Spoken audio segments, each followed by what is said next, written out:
right, good evening. Welcome to our Planning Commission for Wednesday, May 3rd, 2017. Hard to believe that it's already May.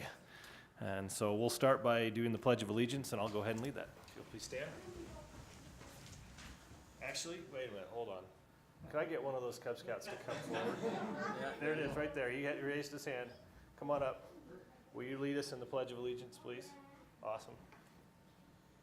I pledge allegiance to the flag of the United States of America and to the republic for which it stands, one nation, under God, indivisible, with liberty and justice for all. Thank you. As a former Scoutmaster, I have a little soft heart for these guys, so appreciate it. We always take a chance here, well, I shouldn't say always, for the last few months we've taken an opportunity to open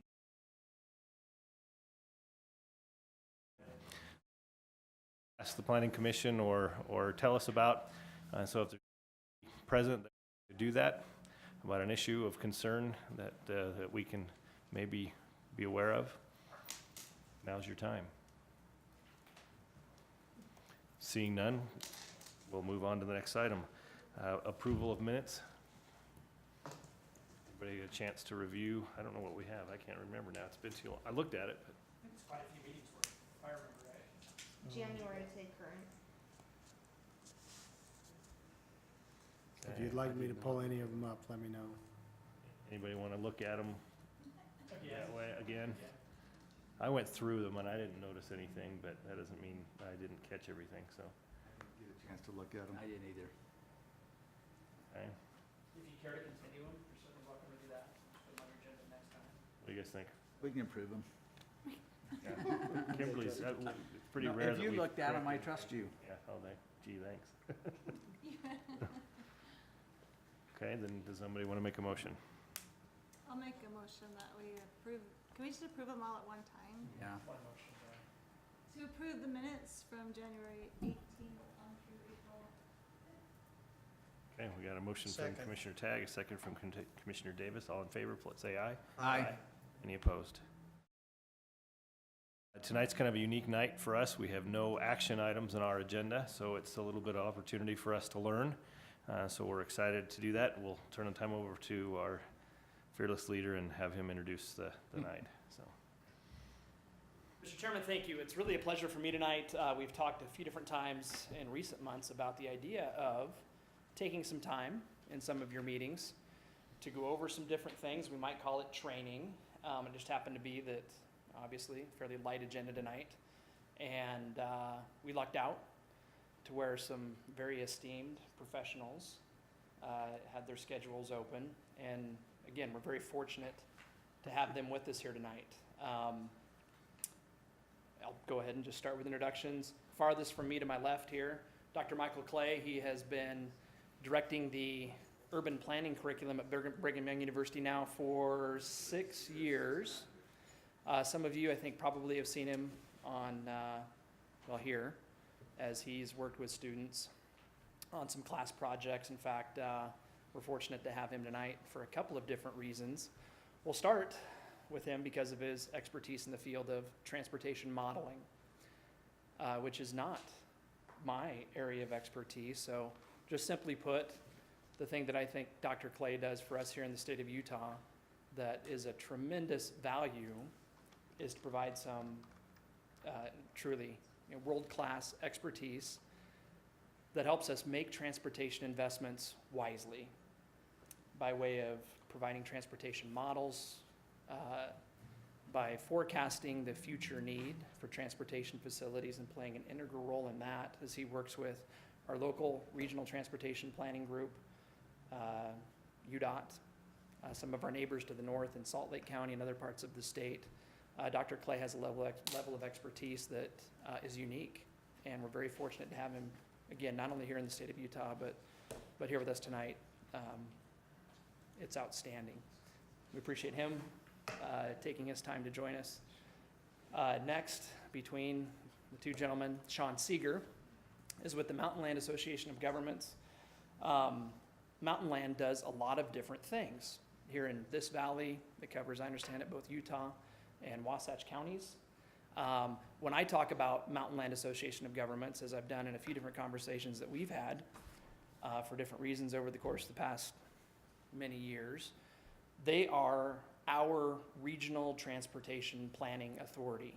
And Sean can correct me or add to that if he'd like, but again, something of a layman, that's how I boil it down. So as we look to both current needs that we have for transportation improvements, and as we look out into the future for things that we believe are going to be necessary and helpful for us as a community and us as a region, Sean is the go-to guy in Utah County. And just like with Dr. Clay, we're really fortunate to have him here tonight. All these gentlemen here on their night off, taking time to join us. And once again, that's something that we really appreciate.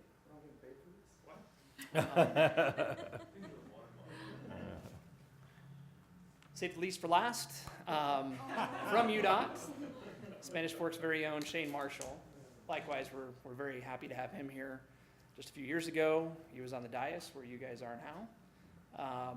Resigned from service with Spanish Fork City as his responsibilities with UDOT grew.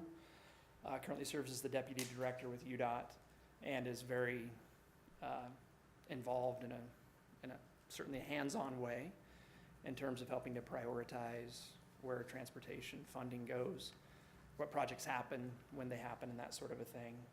And likewise, we're very appreciative of Shane and his time. So that's a quick introduction. Happy to have these guys here. And we want to keep this really informal. I think we might start with Mr. Seeger, just talking kind of big picture about some different things that ultimately impact some of the land use things that come across your plates as commissioners, which is the main reason that I'm appreciative again of them being here. But there's certainly things as well that impact the community, how people live, quality of life, and hopefully your audience gets something from the time that they'll spend here with us tonight. Please, if you have any questions, it might be good to hold them until we get to a certain point in the discussion, but I know these gentlemen are eager to provide whatever information they can.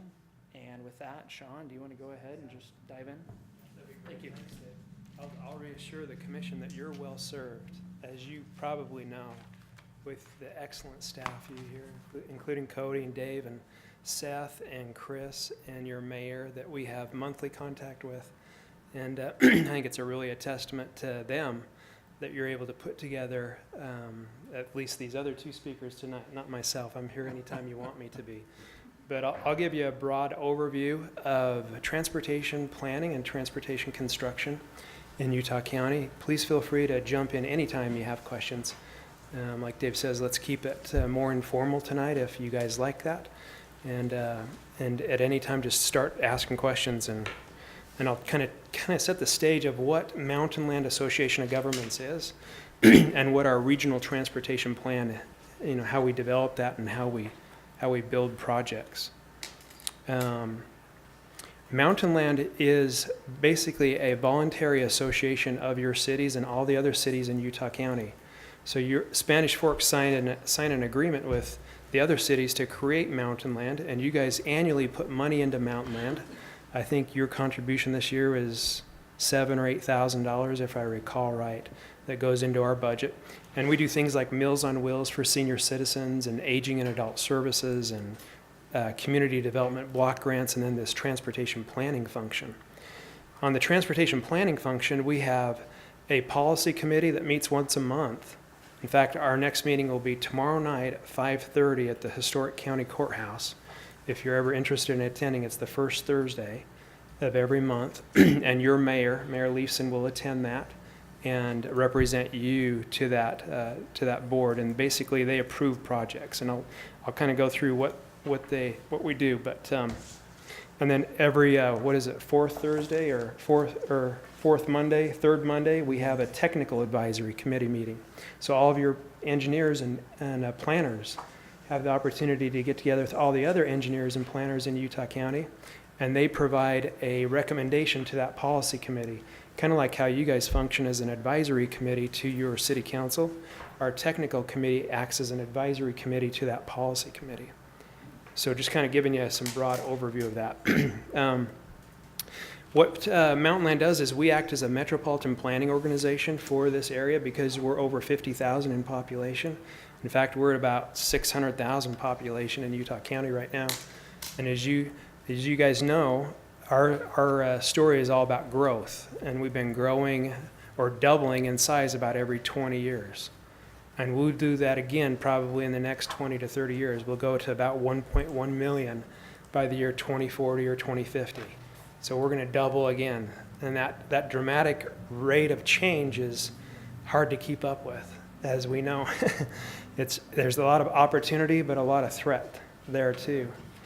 That red map in front of you, the completed projects map, is a map that shows what has been recently built within the past 10 years. And there's a number down at the bottom. If you added up all those big projects, these are just the big ones. I think it's something like 3.4 or 3.2 billion. That's a billion with a B.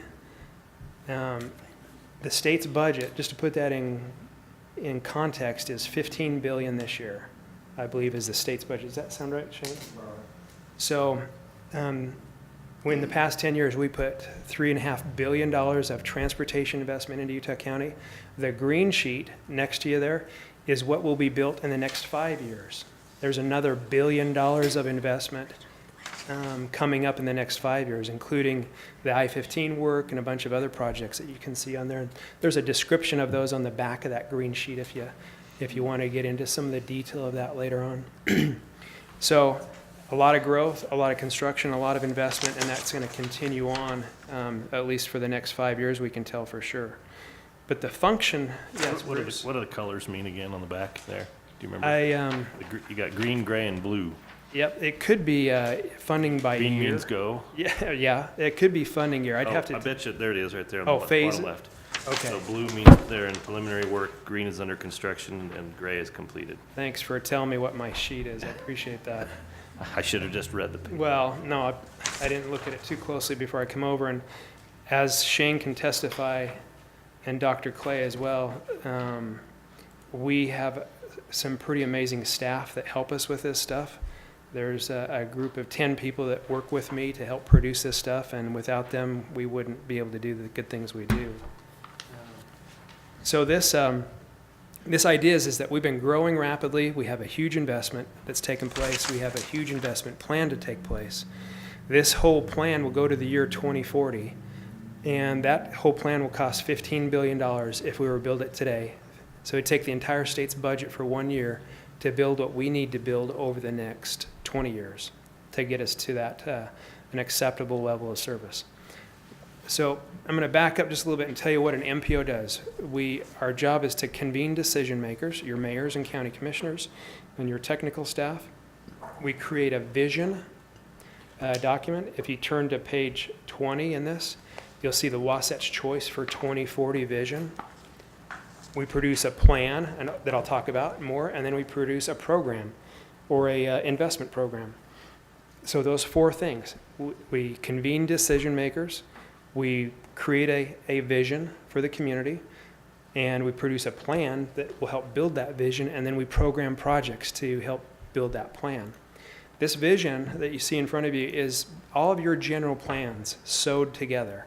So we take the general plan of Spanish Fork with the general plan of Salem, with the general plan of Santaquin, and we put all those together and we sew those together and we say, this is what the policy is for Spanish Fork City. And then Dr. Clay does some fantastic forecasting for us and tells us how many people are going to live here 10 years out, 20 years out, 30 years out, and we start to allocate those households and jobs into your zoning that you guys have. So that creates that vision. This is what the future vision is for each one of these communities sewed together that creates this transportation demand. After we have that vision done, then what we do is we create a plan to match that vision. This is that very back piece is a fold-out map. And I'm not going to go into this in too much detail, but on one side is a highways map that shows the roadways that will need to be built, and they're color-coded. Red is the first phase, or the first 10 years. Blue is the second phase. Third is the third phase. And then yellow is a vision project or unfunded project at this point. You'll notice the lake, the bridge across the lake idea, you know, the crossing. It's been on there for 25 years and will probably always be there as an idea that someone has had. In fact, there's a private investment person that's interested in doing that. Leon Harwood is his name, and he has a website called utahcrossing.com if you're ever interested in thinking about the bridge more. On the other side of the map, you'll see a transit plan and a bicycle pedestrian plan. So the other side tells us what type of transit facilities we could build and what type of bicycle pedestrian facilities we could build. So we have roads, transit, and bike ped projects. So that's the plan of what has come together, and our technical committee, Cody and Dave and others, advise for the mayors to pass that or to reject it or whatever, and then the mayors vote on it, and that becomes the plan. We update this plan every 4 years. So we're in the process of updating it right now. We're planning on adopting a new plan in June of 19. So in about 2 years, we're gonna adopt a new plan. The last thing that we do is create that program of projects. And Shane will talk a little bit more about this than what I will, but that program of projects is taking all the funding that's available in the state of Utah and then trying to put it to those projects where we need it to go first, second, and third, and basically prioritize those projects. So we have local money, we have county money, we have some state money, we have the Utah Transit Authority funding, and we try to put all those monies together to make sure that we keep that system running at an acceptable level of service. So that's kind of a broad overview of what the MPO does and the products that we produce and how we do that, and can answer questions. And Yeah. How long has this organization been around, and then is this common for communities Right. across the country? Yes, it is very common. In almost every state in the United States, there's a development organization or an association of governments. Sometimes they're called development organizations, and other times they have different names, but they're very common. The ones in Utah, there are 7 associations of governments that were established in 1975 by Governor Rampton. And they were originally established to do water quality planning. So they realized that one county can't control its own water quality because they're downstream of another county and they're downstream of another county. And so they're kind of organized on water quality basins. And then the work continued from there, and the state found out that these association of governments were a great way to deliver state services to the counties without having a state office in Moab or a state office in St. George and a state office in Richfield, because they have these association of governments that have the staff to do that. Right now, our budget's about $23 million for the Mountain Land Association of Governments. A big piece of that is pass-through funds that go straight to transportation projects. So they've been around for a while, and they're pretty common. There's one in every county in the state of Utah right now. Okay. And there's 4 MPOs that specifically work on transportation.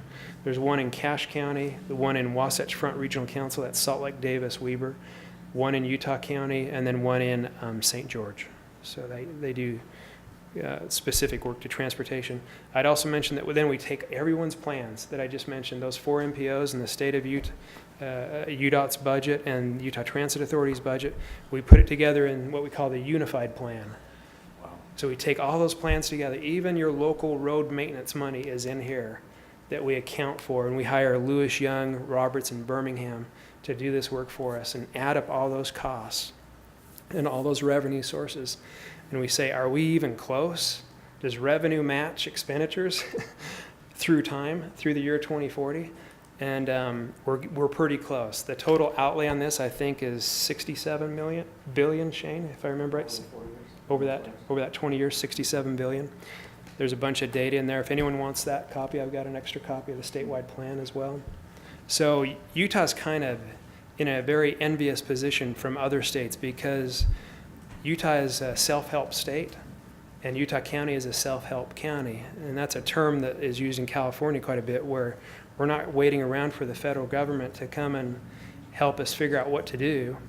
we're going to take care of the stuff that we need to take care of with our own resources. The I-15 project in Utah County is a great example of that. That's, what, 3 or 4 years old now? 1.7 billion original estimate, returned, what, 300 million to be reprogrammed. But I tell my associates that we rebuilt I-15 in Utah County for $1.5 billion without one federal dollar in that.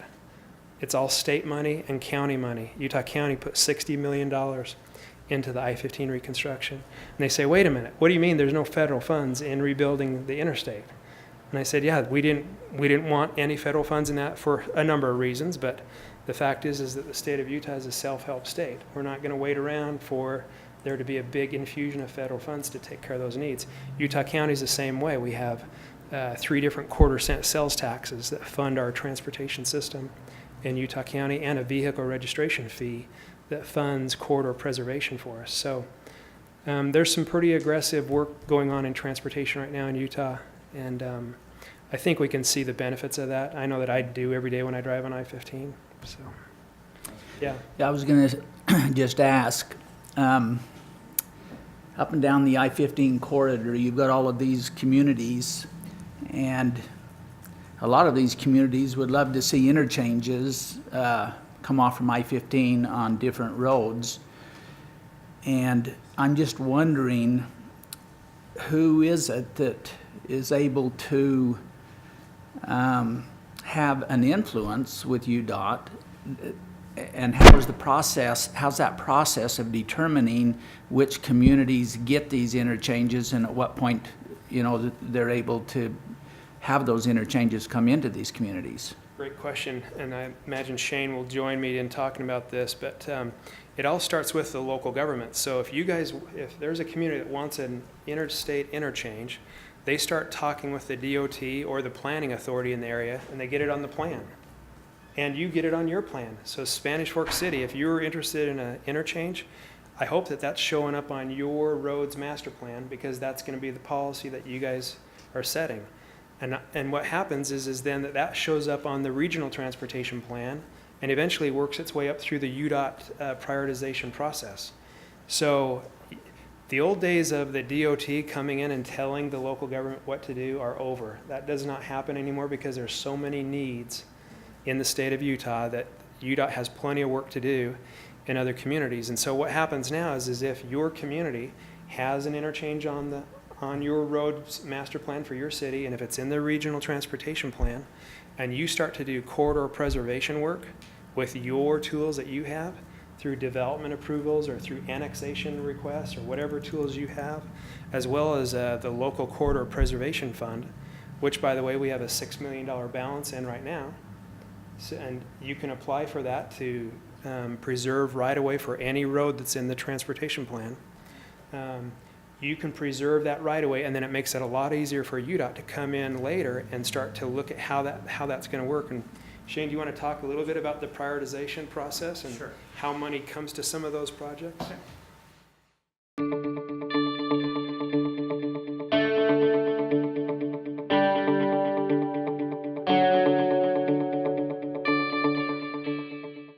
Again, my name is Shane Marshall. I'm Deputy Director at UDOT. Longtime resident of this place, so it's good to be back. Thanks for coming. What people don't know, I don't think they realize, is that UDOT does not do planning within the urban area. That's Sean's job. So they put together the plan that he just showed you. Then we take projects off that plan and start to prioritize them. We're going to get right to your question. I'm going to go through an example of how we get from the plan to funding a project and getting it built. So, Corey, can you go to our website for me? And Yeah. Drive. I saw you had a link up there with UDOT. That's just impressive that you already have in the top left UDOT right there. You must have to go there a lot. It's hard to navigate the website, and so I bookmark a lot. There's just so much on there, so. There is. It's actually not very friendly. If you know where to go, it's easy. Right there, UDOT program briefing, right in the middle. Sorry. Right here? Yep. Or- Start right there. And this just kind of steps us through the process we use to get to a project. Let's go with, we changed it since the last time I used it, darn it. Let's go to number 4. Okay, so we have a plan, we have a set of projects in that plan. What we look at are the projects in the first phase, from 0 to 10 years out. Those are the projects we're gonna start thinking about implementing And those were those red line types on that map. in the fold-out map. So that's where we start. Then we put, can you blow up that thing over there? Now we need to figure out a way to prioritize those projects. So we put them in 6 different categories because it's hard to compare, say, a new interchange to an existing interchange, or a new interchange to a road widening. How do you compare those 2 projects when you're trying to prioritize them? Very, very difficult.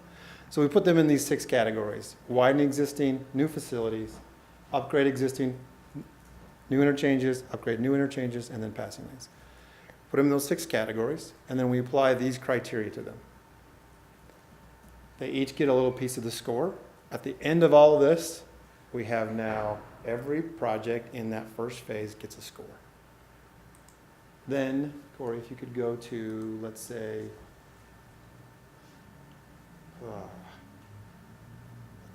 let's try 5. And then click on the link of the table. Nope, sorry about this. Go back 1.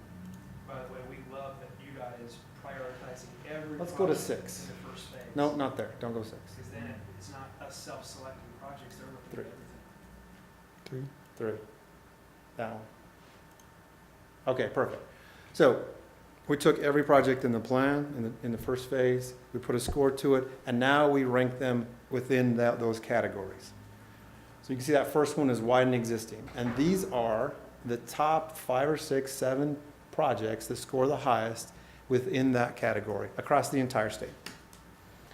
So for example, widen existing facilities, I-15 northbound from 90th south to 215 scored in the range of 80 to 90. And we put the estimate there. So we do this for every project in all their categories. Then our Transportation Commission gets a dollar amount from the legislature every year that they can program towards these projects. And our commission, who's made up of 7 volunteers appointed by the governor, confirmed by the Senate, takes this list and applies that funding to this list. So this is completely data-driven at this point, and then 7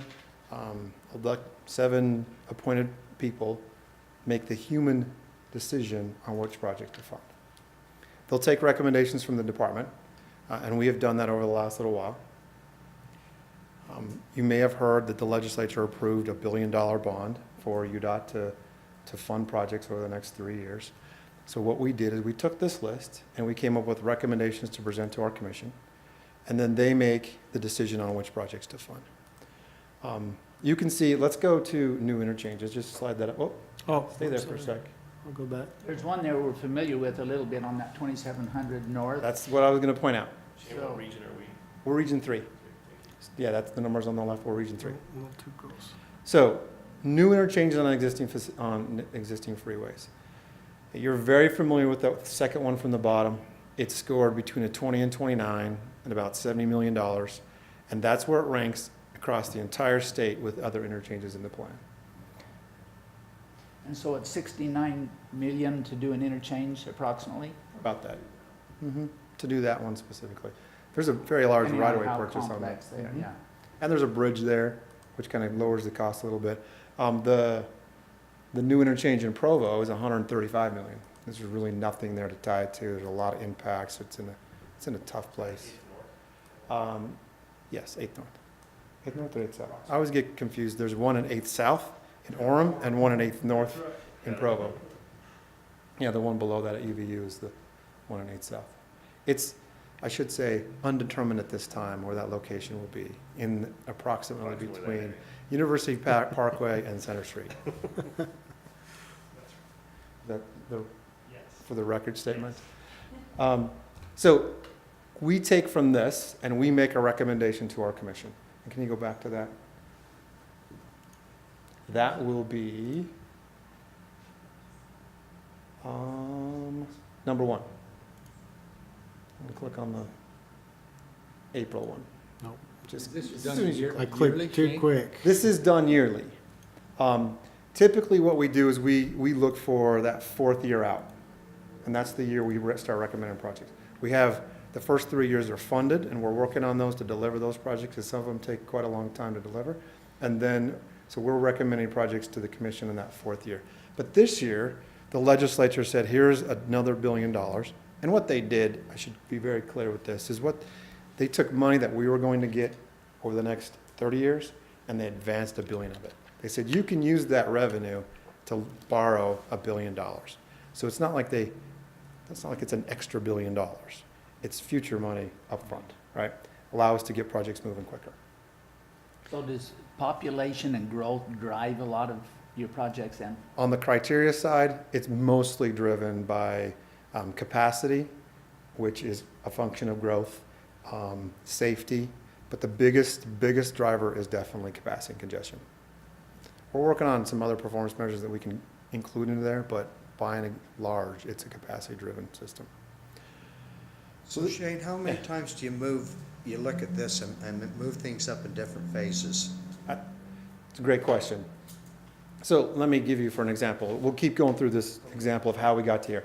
So this is a list we recommended the commission that they fund. The ones that aren't shaded are currently funded. They were, Richard, Commissioner, sorry. You can call me Richard, it's okay. Not now, I'm gonna call you Commissioner. Okay. Those projects were funded last year. All of them were funded in different years. When we go to the commission each year, we look at the revenue that came in and we say, can we move projects up? And we would recommend moving things up at that time. As we complete a project and save money on some of them, we move projects up to spend that money. Very rarely do we add projects to this list mid-cycle. We want to do that one time through this data-driven process at a commission meeting. So we may move stuff up, but we rarely add. So we recommend. Wonder if somebody throws a fact to you that's happening that you're not aware of. Those are really, really difficult. So I think a great example of that is on this list. See the two yellow ones? There's 3 or 4 down, it's called Mid-Valley Highway. That's out in the Tooele Valley. We did an environmental document, we completed it about 4 years ago. It called for a new interchange on I-80 and a new roadway into Tooele. And at the time, there's nothing there, nothing there. There would be a need in 2030. And there was no money to fund it, not a lot of transportation need at the time. So we said, okay, we're gonna put that on the shelf and wait. Well, things started happening in Tooele.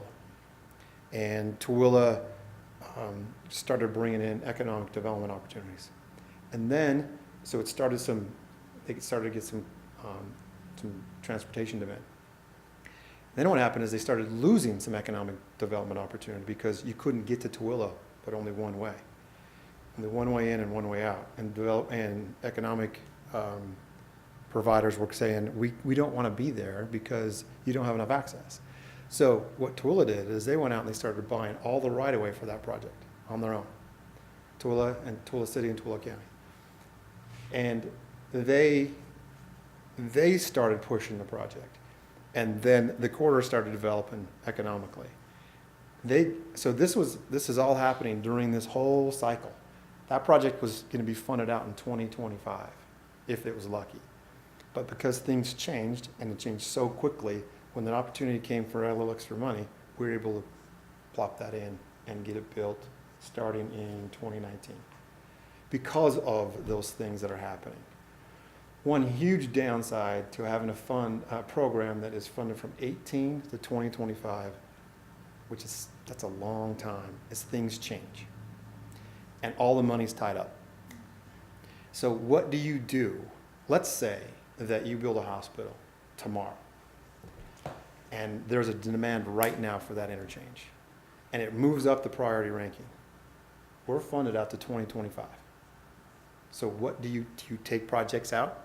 Do you tell a community, right, sorry, there's another priority now that we need to take your project out and put it in? That just doesn't happen. Don't they have a contingency fund or something for situations that come up that are unexpected? The good thing about all this is this is about $4.3 billion. And we're averaging about 10% under our estimates over the last several years. So there's probably $400 million in here that can be used for something like that. So when we save money, we think about, okay, should we move stuff up? That leaves a hole out in 2023 or 2022. That something new like that can come in if we have new information.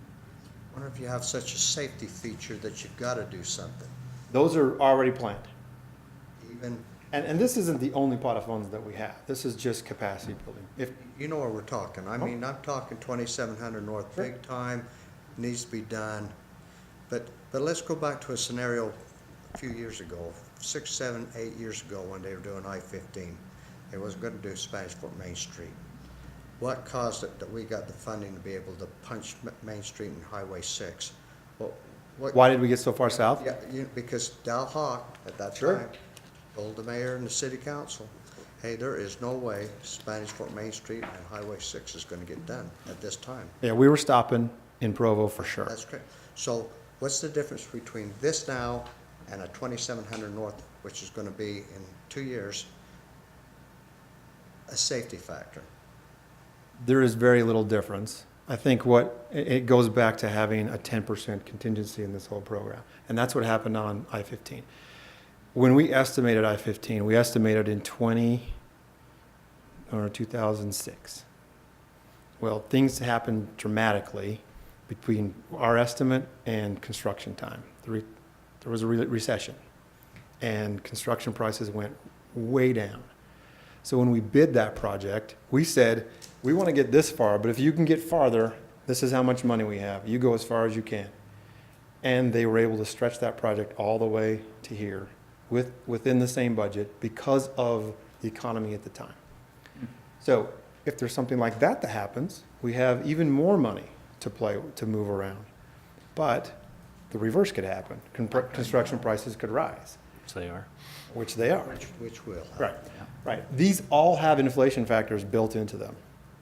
So we think we're pretty covered in a normal cycle. But if it explodes and it goes up 15%, things will have to get canceled. But that hasn't happened in a really, really long time. So we're pretty comfortable with these numbers. But that's how we will adapt and change for something like that comes up. But this is not the only pot of money.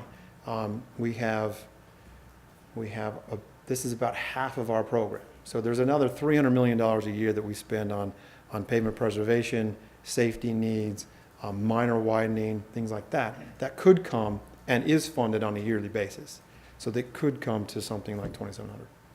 Well, it wouldn't go to the interchange. It could go to something on 6 in that intersection. Well, I've gone to these region meetings and listened to them, and it seems like sometimes they're not fair. You know what I'm saying? Especially Region 4. It seems like they're really getting a lot of money down there. Now, they're growing, just like we are here, maybe even more, but sometimes it just doesn't seem fair, like that squeaky wheel's getting a lot more than this squeaky wheel is, and I don't understand that. Equity has been a topic of conversation since January. So when the session started, the number one thing we heard at the beginning of the session was equity. Davis County is not getting their share. Weber County wasn't getting their share. Washington County was not getting their share. Utah County was not getting, you name it, they weren't getting their share. Spanish Fork. Come on. Spanish Fork was not getting their share. So what we did is we looked back about 15 years and we said, where has all the capacity money gone over the last 15 years? Utah County, I'm telling you, has gotten their share. Salt Lake County has gotten the majority of the money, but they have the majority of the population. Davis and Weber, they were getting less than the other two big counties. And if you look at this, you'll see that Davis County is well represented on this funding package. But after this is done, Davis, Salt Lake, and Utah, Davis-Weber, Salt Lake, and Utah will be almost equal in terms of dollars per population. Washington's a little higher. I think what happened in Washington is it went from a sleepy little town to something like that overnight, whereas we kind of grew into it. And it's a little bit like putting a frog in boiling water. If you grow into it. You also put an airport down there too. Yes, yes. But if you grow into it, you adapt and you accommodate to that growth. If you flip the switch on growth, it's the worst thing you've ever seen in your life, right? It took me 5 minutes, now it takes me 25 minutes, or it takes me 10 minutes. It's double, but it's still only 10 minutes. Congestion is so relative as we go across the state. I was once out in Duchesne, and every year we go on a station inspection. So we show up at our maintenance station and they take us around to show us what they want to work on. And the maintenance guy says, come here, you have to see this intersection. It's crazy. I said, okay, so we go over here, it's Duchesne Main Street, which is US 40. And we sit at the corner, and he says, watch this. I'm like, okay. And we sit there, and we sit there, and we sit there. And no one comes. He's like, wait for it, wait for it, wait for it. Okay, 2 people come. He's like, did you see that? This is so congested. I'm like, last year there was 0, now there are 2. Yes, it's significantly more, but it's 2. It's so relative. I drive to Salt Lake every day, and I can tell you exactly where the congestion is. But I have never driven to work in Davis County. And so to me, my commute's way worse than anything that could possibly happen in Davis County. And the folks in Davis County are telling me, you have no idea what it's like. So it's a relative thing. It's interesting. It's a fun conversation to have, but it's the equity conversations out on the table. The numbers are there. Utah County is getting their share. They're getting $495 million more dollars to finish I-15 in the north end, putting a wonderful transit system in Provo-Orem, which I think is going to be hopefully the solution to transportation in Utah County for very long. Sure, but you can understand it. We No don't care question. about them guys.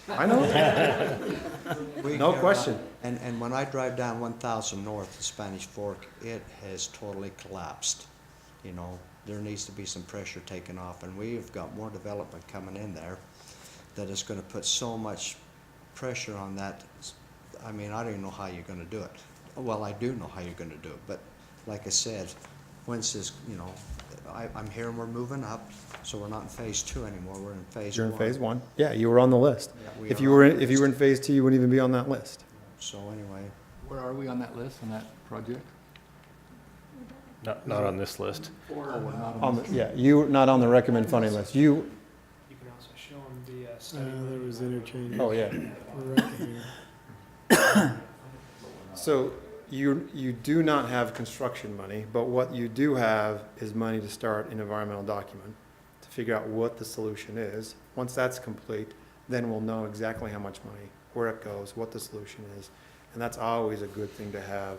We can start buying right away to clear it up, and we've actually already bought some right away there.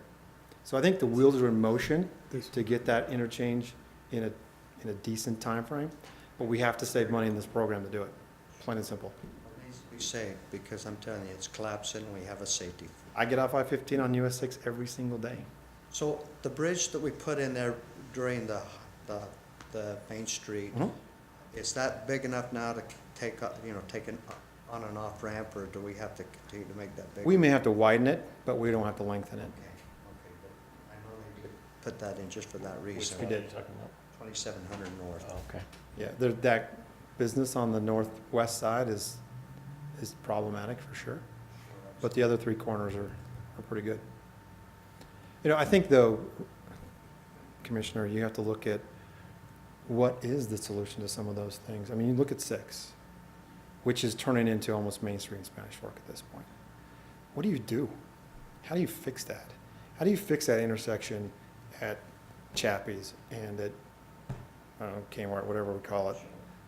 How do you fix those? Do you want to put in an overpass there? Is that the community we all want to live in? Overpasses on that street? I'm not sure I do, but I don't want to see people keep turning in front of people and T-poning themselves. So how do we fix that? I think an interchange on the north end would help it, but It's your engineers and architects that are crazy. I completely agree. Good heavens. If it wasn't for the planners, we would be completely, When I drive off of that Lehigh exit, I am totally confused to where I'm going. Same way down in St. George, I'm on the wrong side of the road. You're on I the think right I'm- side. I'm thinking I'm in Great Britain or something, you know? And a lot of your ADA stuff, you know, you and me's had these conversations, you know, those. but anyway. Bottom line is, you know, they can be worked out, but we do have a problem coming up big time. you do. We do. In fact, we have one now, but it's gonna get way, way worse. Actually, let me ask you on a smaller scale, Okay. 2550 East on Highway 6 there. I've heard a lot of chatter about, the danger of students needing to cross because you've got kids that are going to Maple Mountain High School that live on the south side of Highway 6 and they're crossing there and there's a safety factor there. So on a smaller scale, how do we as a community approach that? I think what you do is you need to make sure that we're completely aware of it. There are, across the state, 2,000, 5,000 signals. If we don't know that that's happening at one of those, we need to know. So I think you guys need to make sure that we're aware that that's happening. I mean, that's one I know about, but you need to keep it on the forefront of us. There's not a lot to do there, except for maybe some advance warning on US 6 to make sure people are stopping before they get to that and no one's running through that light. We have these flashing yellow arrows in a lot of locations that provide tremendous operational improvements to the intersection, but sometimes can confuse people. What does that flashing yellow mean? If you make a mistake and people are coming at you 60, it's not a good thing to do. So we've taken some of those out on 6, and it's hurt congestion. It's increased congestion. So we try some things to improve operations, and then we have to take them back, but because safety is a primary concern. But it's a matter of making sure we know, and then following through to make sure we do something about it.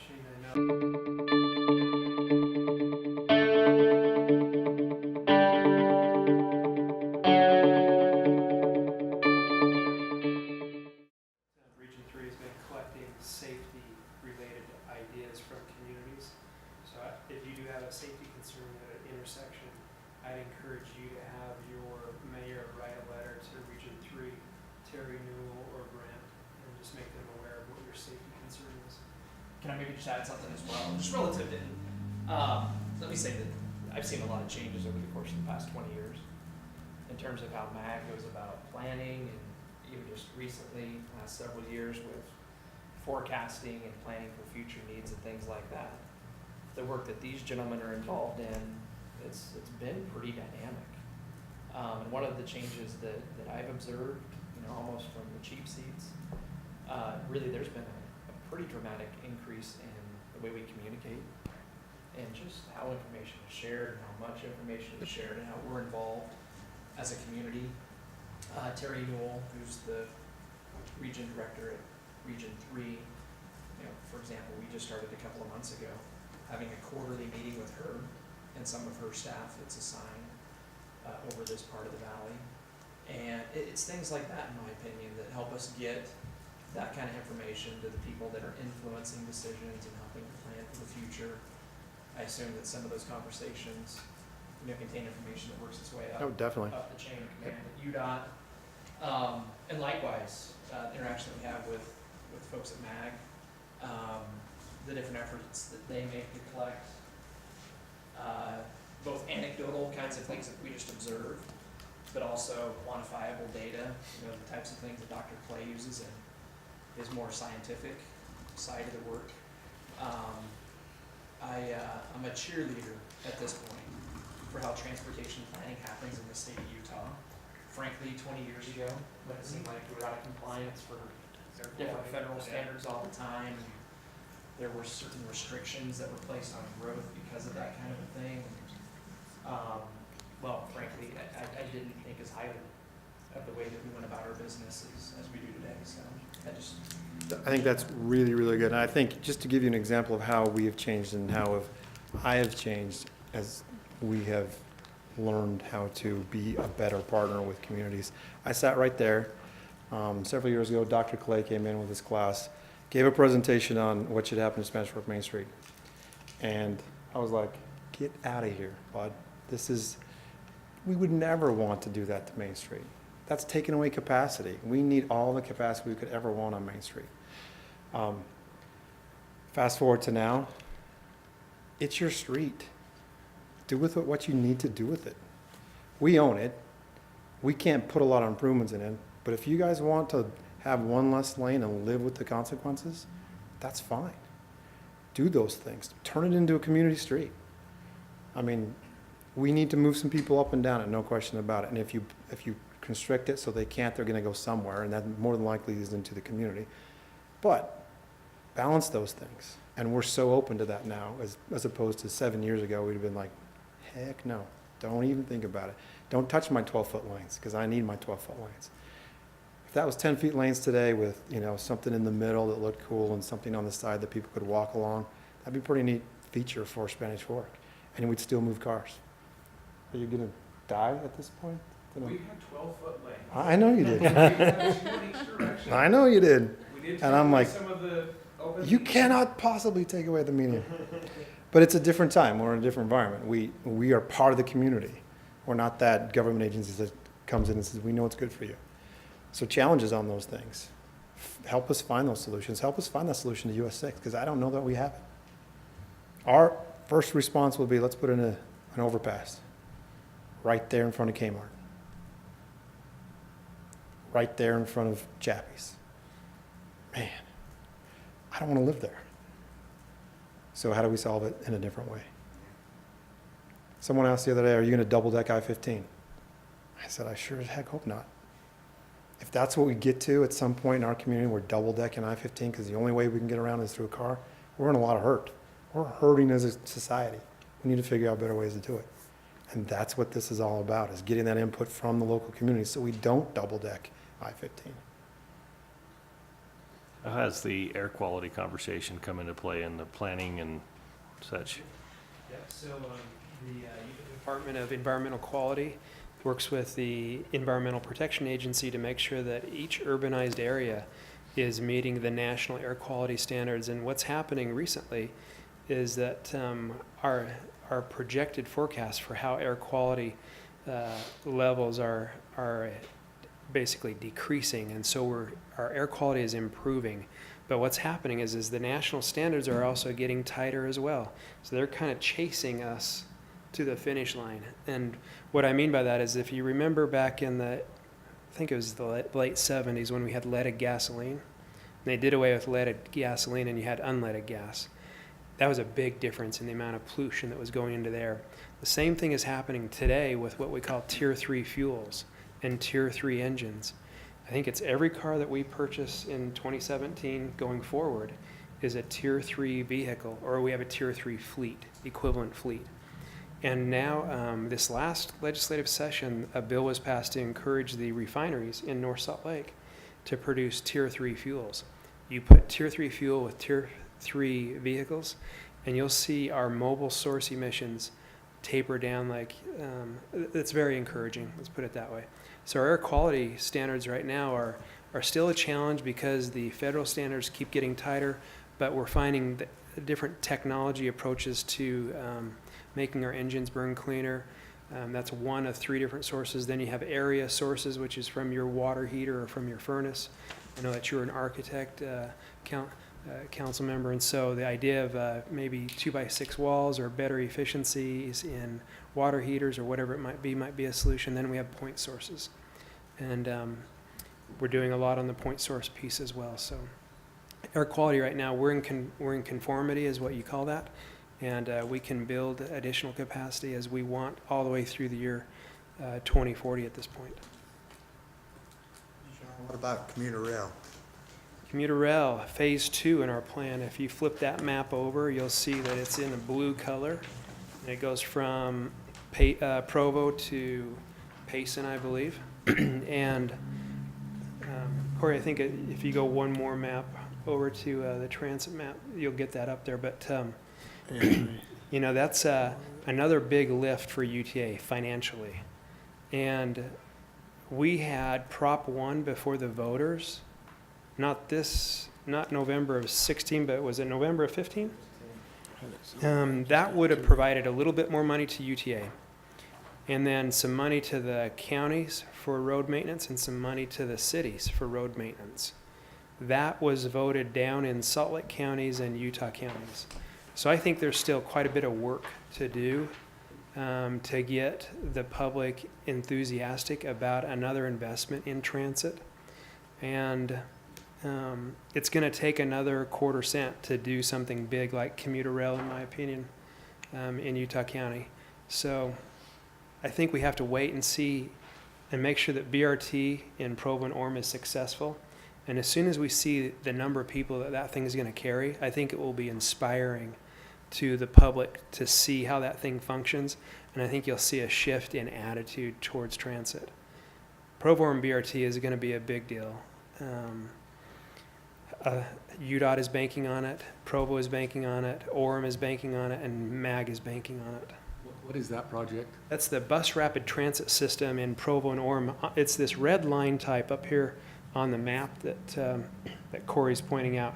And what that is it's like a long bus. It's an articulated bus, and it has its own lane to run in. So we're building another lane for BRT, and then down the diagonal, we're adding an additional lane for just general vehicle traffic. So we're adding capacity down University Parkway into that Plumtree Center with another vehicle lane, and we're adding an exclusive bus lane. So the buses will be able to run in that. In fact, Shane was Region 3 Director when we were developing that project. I think one, Is that basically for the colleges? Is that the it biggest? does go between colleges. It goes from the west side of I-15 at UVU, up the Parkway, over to BYU, around campus, because BYU wouldn't let it go on campus, so it goes around campus, down 7th North, and then down University Avenue to the Front Runner stop. So it connects Front Runner stops. It's basically light rail on rubber tires.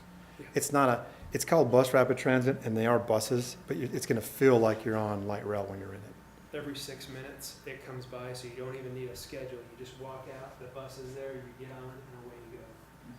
If you wanted to go to BYU or UVU, you could live as far north as Ogden and jump on the train and never have to touch a car and get right to campus without any problem at all.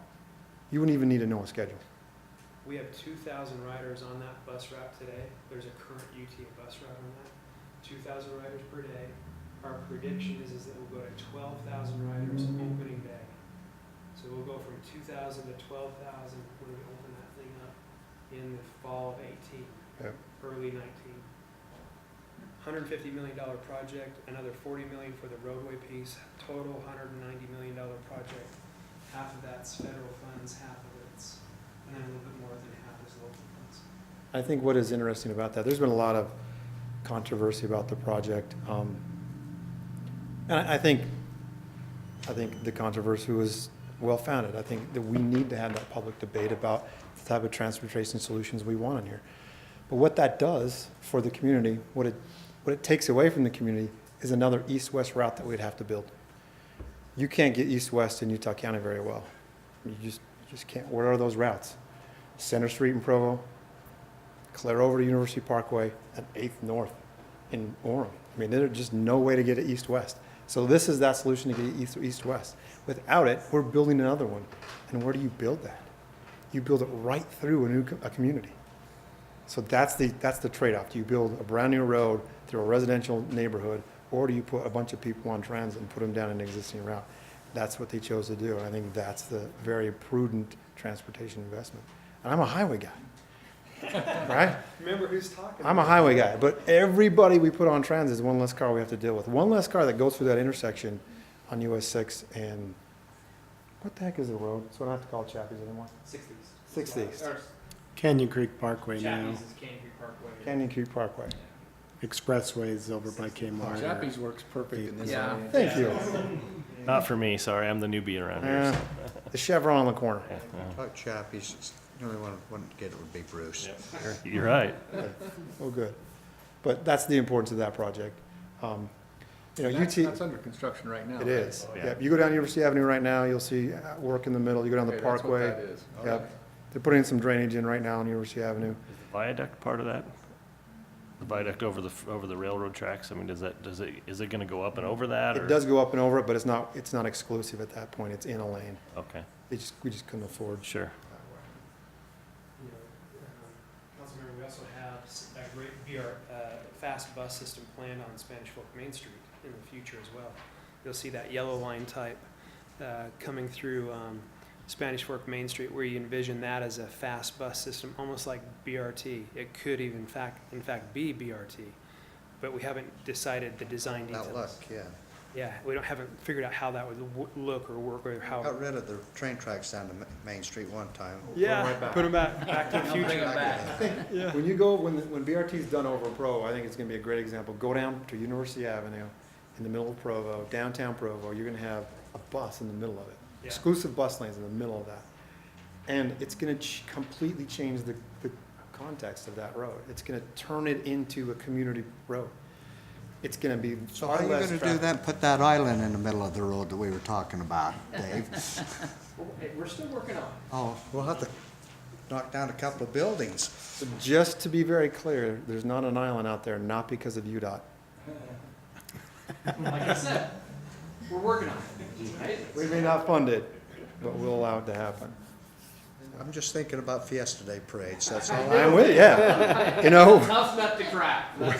when we started talking with Provo about BRT down University Avenue, that was one of their biggest fears too. They have a very large parade right down the middle of that. They're gonna have 2 lanes in the middle of the road that I'm not sure how they're gonna do it. But they figured it out. Half the parade on one side and half on the other. See, I say they doubled the capacity for the parades. You can go both ways. Yeah. It's a circular parade. Down and back. Okay. Any other questions that we have for What do you do with like problem areas that, problem like commissioners? coming off of I-15 and going up Highway 6 where Curve, the curve C curve, tip over a truck every once in a while? Start with lots of D signs. curve. The problem is we didn't start with lots of signs. We started. Engineer again. Get some engineers that We talked about this engineer, didn't we? It was, yeah. It's a good question. So, you know, when you're designing a project like that, you look at every interchange along the corridor, and every interchange, you come off an interchange and you stop, right? Every single one. So why is this one different? Why can't people slow down and stop to this one? But for some reason, I think it is, isn't it? it looks so much different. And so we didn't realize that the look of it would change the way people drive as much as it has. So now we've put in a ton of signs, and it's changed it dramatically. We had one, a month ago, about a month ago, but that's the first one in a while. But now there are chevrons, those chevron signs. I mean, it's bright and shiny now. But before that, you could see right past it. You could see almost Main Street as you're coming off the ramp. No indication you needed to make a hard left. And it threw a lot of people off. But it's a design that works. But it's one that only works if you drive it properly. It works, it's a lot like Timpanogos Highway. It works really well if you know where you're going. Worked like 8th North did back in the old days when there wasn't a freeway, and all the trucks would come around 8th North off the main street and tip over. I mean, all the time, and I lived right there, and gee, we were all the time. French helping fries, those whatever it might tractor be. trailers go. Right. Anyway, that's what it reminds me of. But you're right, you gotta slow down a little bit. It's an education process anytime you change something like that. I mean, it was a flyover. Find never that stopped. it's the people that are wrecking are people that, I guess, out of state, or they don't go through there a lot? Initially, it was those that went through there a lot before we changed it. That's who was wrecking. Because you didn't have to slow down, you didn't have to stop or anything. Now, it's just a matter of people not paying attention. Yep, unfortunately, 94% of the crashes now are people related, are human error. It's amazing how we, you know, I was talking to a guy from Region 1 last night. We unfortunately had a child get killed up on 45th South up in Logan. He was in a crosswalk and he got hit. And the community wants something done, like they should want something done. And we're working through the process of doing that. And we were just talking about people's attitudes in general when you get behind the car. You know, you would never think you would never imagine yourself going to a convenience store and stealing a candy bar and putting it in your pocket and walking out. But you most people have no problem breaking the speed limit at any time, or not signaling, or running a stop sign, or running a red light. We don't think about those laws that we break when we get behind the wheel of the car. We just do them. And it causes a lot of problems for traffic engineers. I mean, at some point, if you don't slow down around that corner, something bad's going to happen. If you don't stop at that light, something bad is going to happen. And you can put up all the signs in the world you want, but if someone doesn't put down that phone, or doesn't stop milking you with the radio, or whatever it might be, they're going to go through it. sad state, but.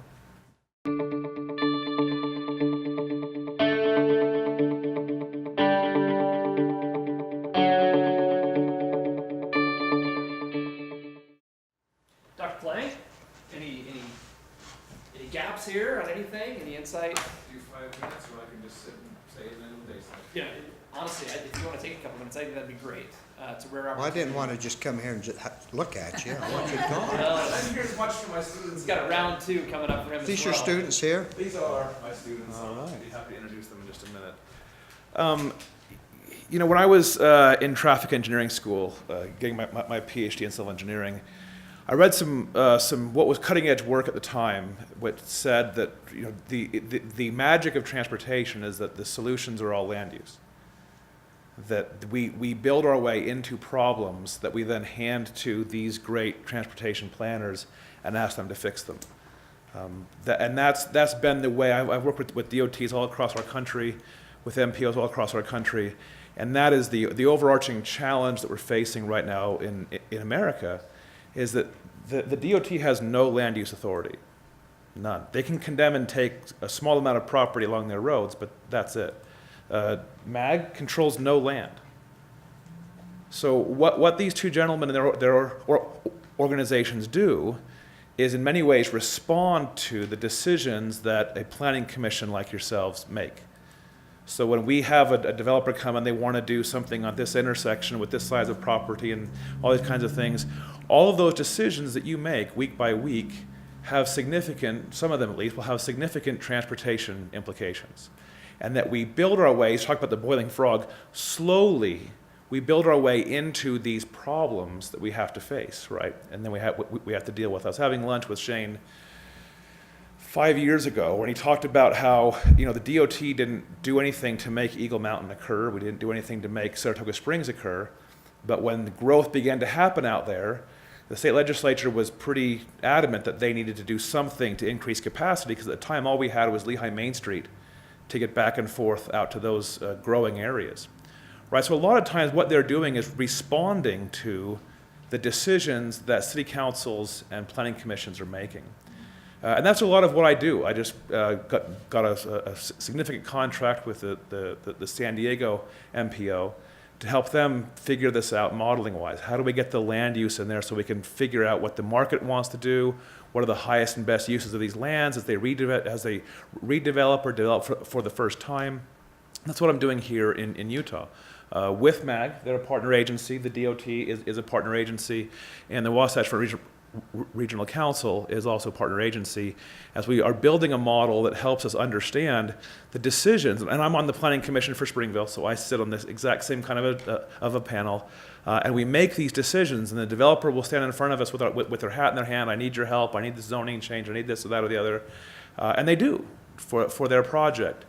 But the concern that should always be present in our minds are, if we keep building in this way, is it going to require overpasses on Highway 6 so that it makes traffic going across Highway 6, local traffic, you know, very inconvenienced, in favor of traffic that really is just going through our city and not stopping and staying in our city.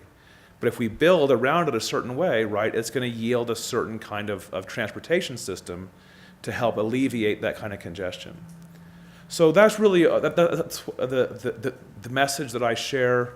I've shared it in China, in Guam, in Peru, in Europe. I gave a lecture in Germany last spring, because almost every place I go is facing this challenge.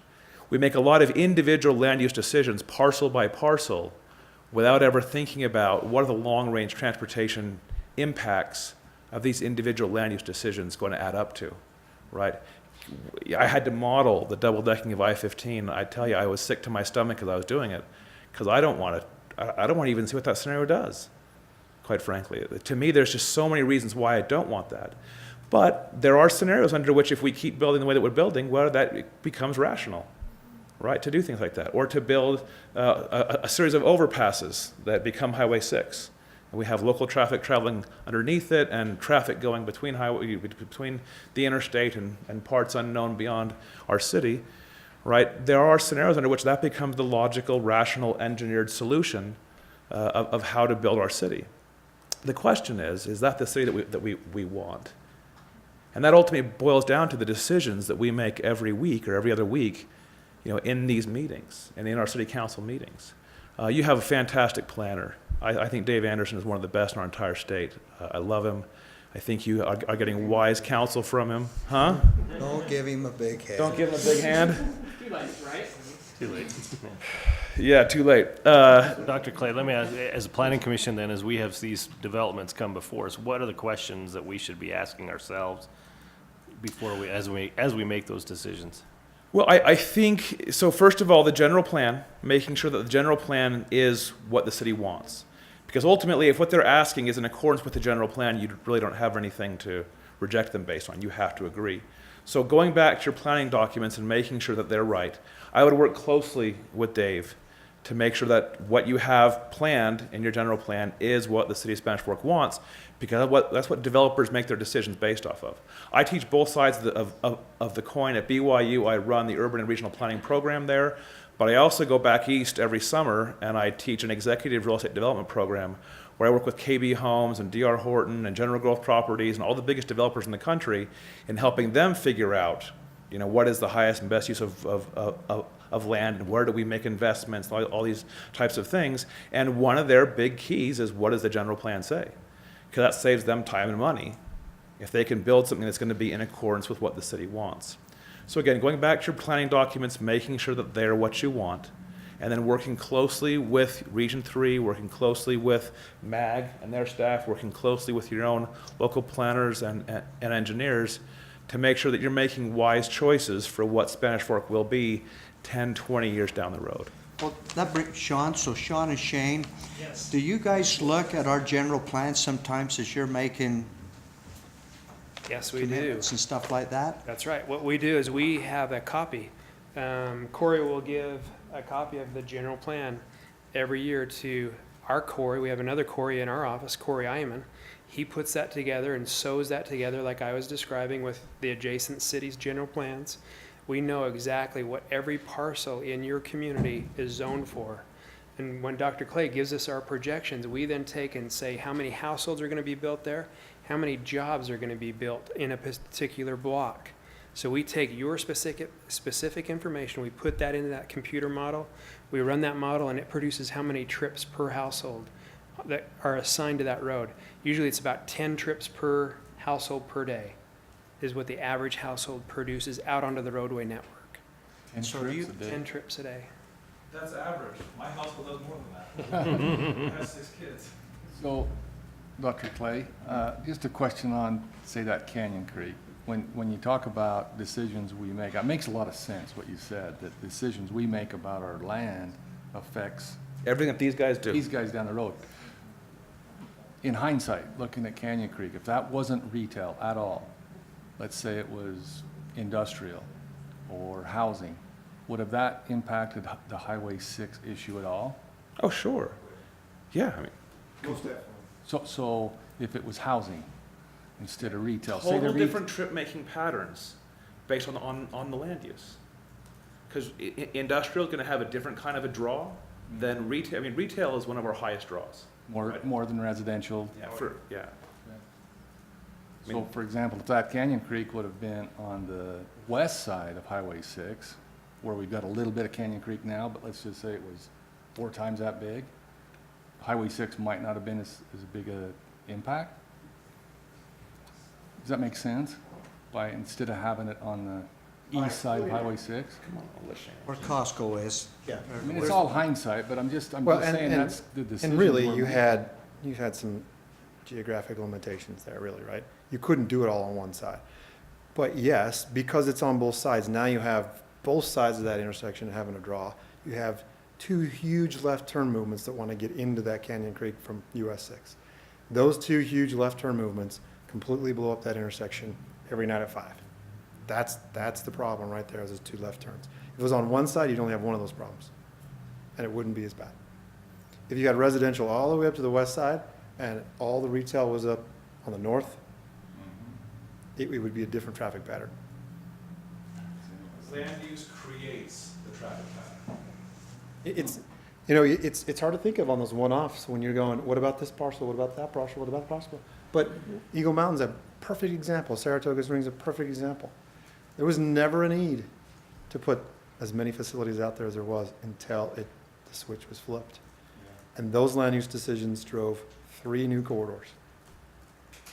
Hundreds and hundreds, right? Hundreds and hundreds of millions. of dollars. Millions of dollars. Investment. Yep. That we wouldn't have dreamed of 25 years ago, maybe even just 20 Yeah, years ago. Lehigh Main Street was just fine to get out to Cedar Fork. Right. But I don't think we can also, we just can't stick our head in the sand and say, Yeah. we're not gonna grow, right? No. That's unreasonable. And because we're gonna go, traffic is going to grow with it. It's just a matter of where does it go? Making efficient decisions. We want growth. We need growth. Well, it's, How we plan it from a land use decision-making tree really impacts what these gentlemen do every day. I was going to say, it seems like that the transportation needs usually follow the growth patterns. Sure. Rather than we put all the roads out there and then we see the growth fill in. And so, It's you know, reactive, right? Dr. It's Clay not- nailed and so we're always a little behind the 8 ball, it seems like, trying to catch up. Rather than saying, well, this is where the growth is going to go, let's just get all the infrastructure in to begin with, and it'll make it a lot easier.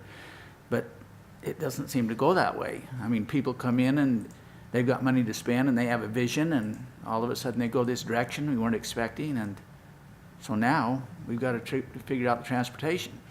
And we're moving, so as DOTs and MPOs go, these are 2 of the best planning, forward-thinking groups I've ever worked with. In most places, they are 100% reactionary, 100%. Everything is, building Pioneer Crossing, right?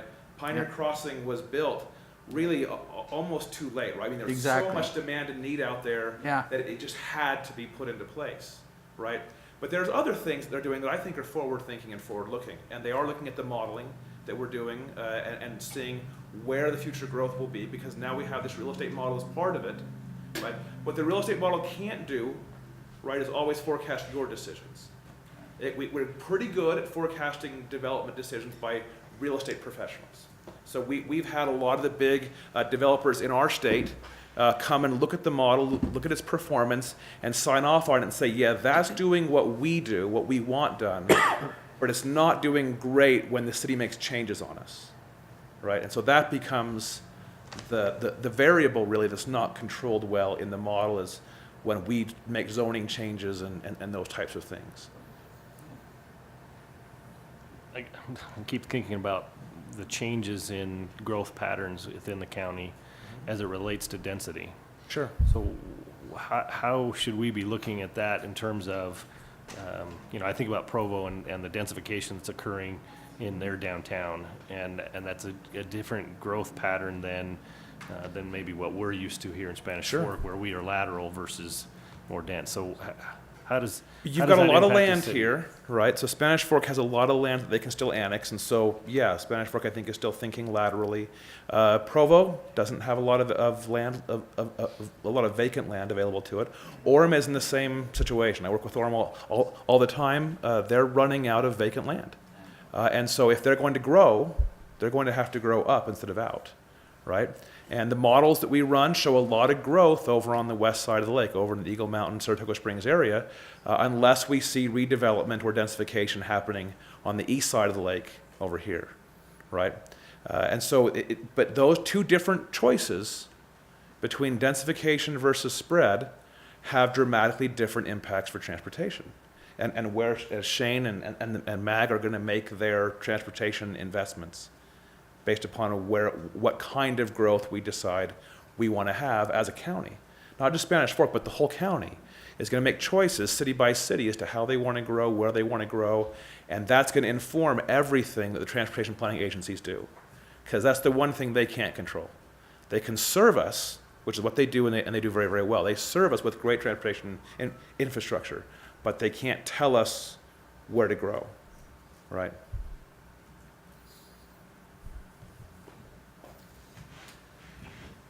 Gentlemen, thank you. Honestly, I appreciate it very much. Anytime. This was fun. Yep, I hope so. Thank you. If you ever just one last parting thing. Don't guess, don't assume, just call. Call me, call Terry, call Dave, whatever, and ask the question. We'll tell you the straight up answer. Don't just hear something and go, oh, I knew that's doing this. Ask. We'd love to get to work. We'll come here almost every month. Instead of watching you on TV. Thank you, guys. That was great. Yeah, thanks for your efforts. It looks like you're doing a fantastic job. Yeah. We've been fortunate. I mean, honestly, this is the best of the best. We're only in one planning commission meeting tonight in Utah. Aren't we fortunate?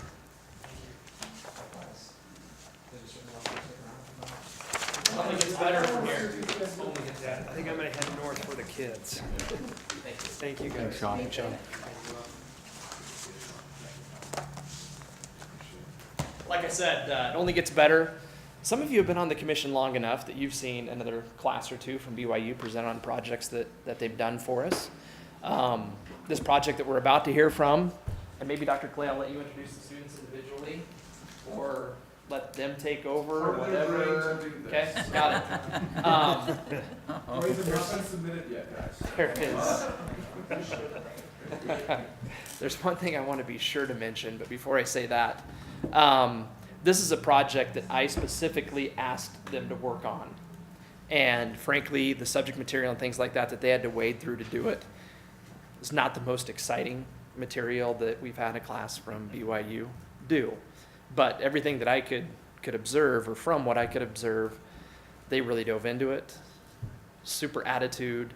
And I've had a little preview of the final product, and not to spoil it, but like always, top notch. And not only do I appreciate the students, but also Dr. Clay, having students of that caliber, or let me say of this caliber, as close to us as we have with somebody like Dr. Clay giving them direction. We're fortunate to be able to tap into that as a resource that I really believe our community benefits from. The thing I don't want to forget to mention, just as part of a way to express my gratitude for them being here tonight. Those of you that are familiar with BYU's schedule know that finals week was a couple of weeks ago, right? Last week, so they're done.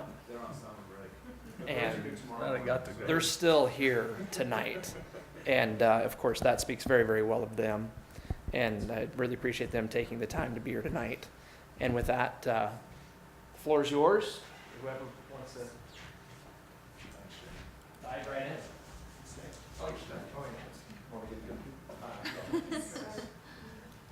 Thank you. And we just printed off a few copies, but we'll be getting the PDF to David.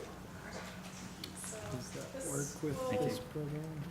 this follows the order of the presentation. If we just want to put one.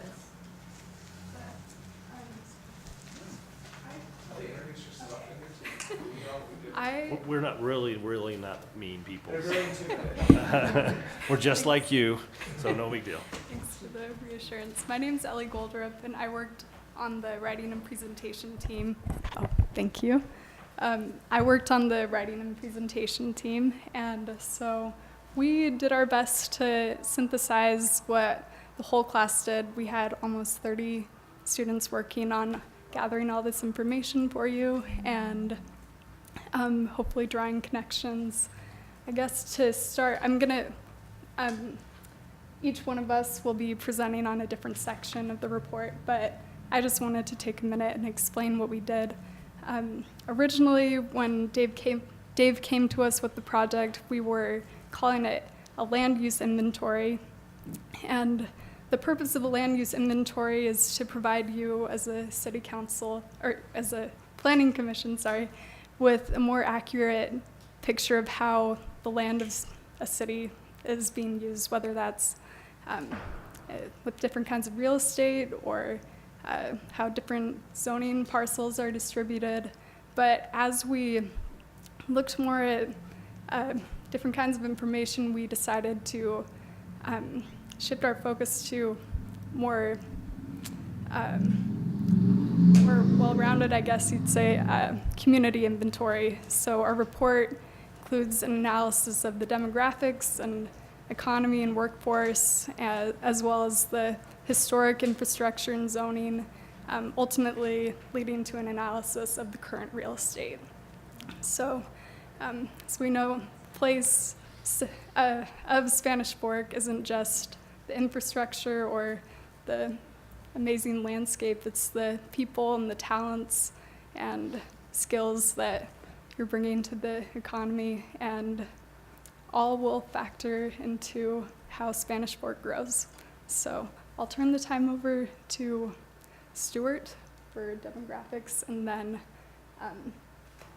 the rest of my team will come up.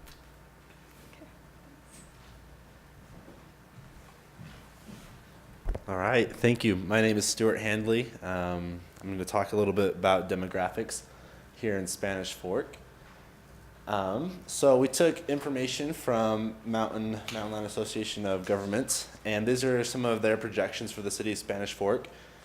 We don't know exactly how they calculate their projections, but these are the results that we found that they received. And so there's about a constant increase of 8,700 people every 10 years.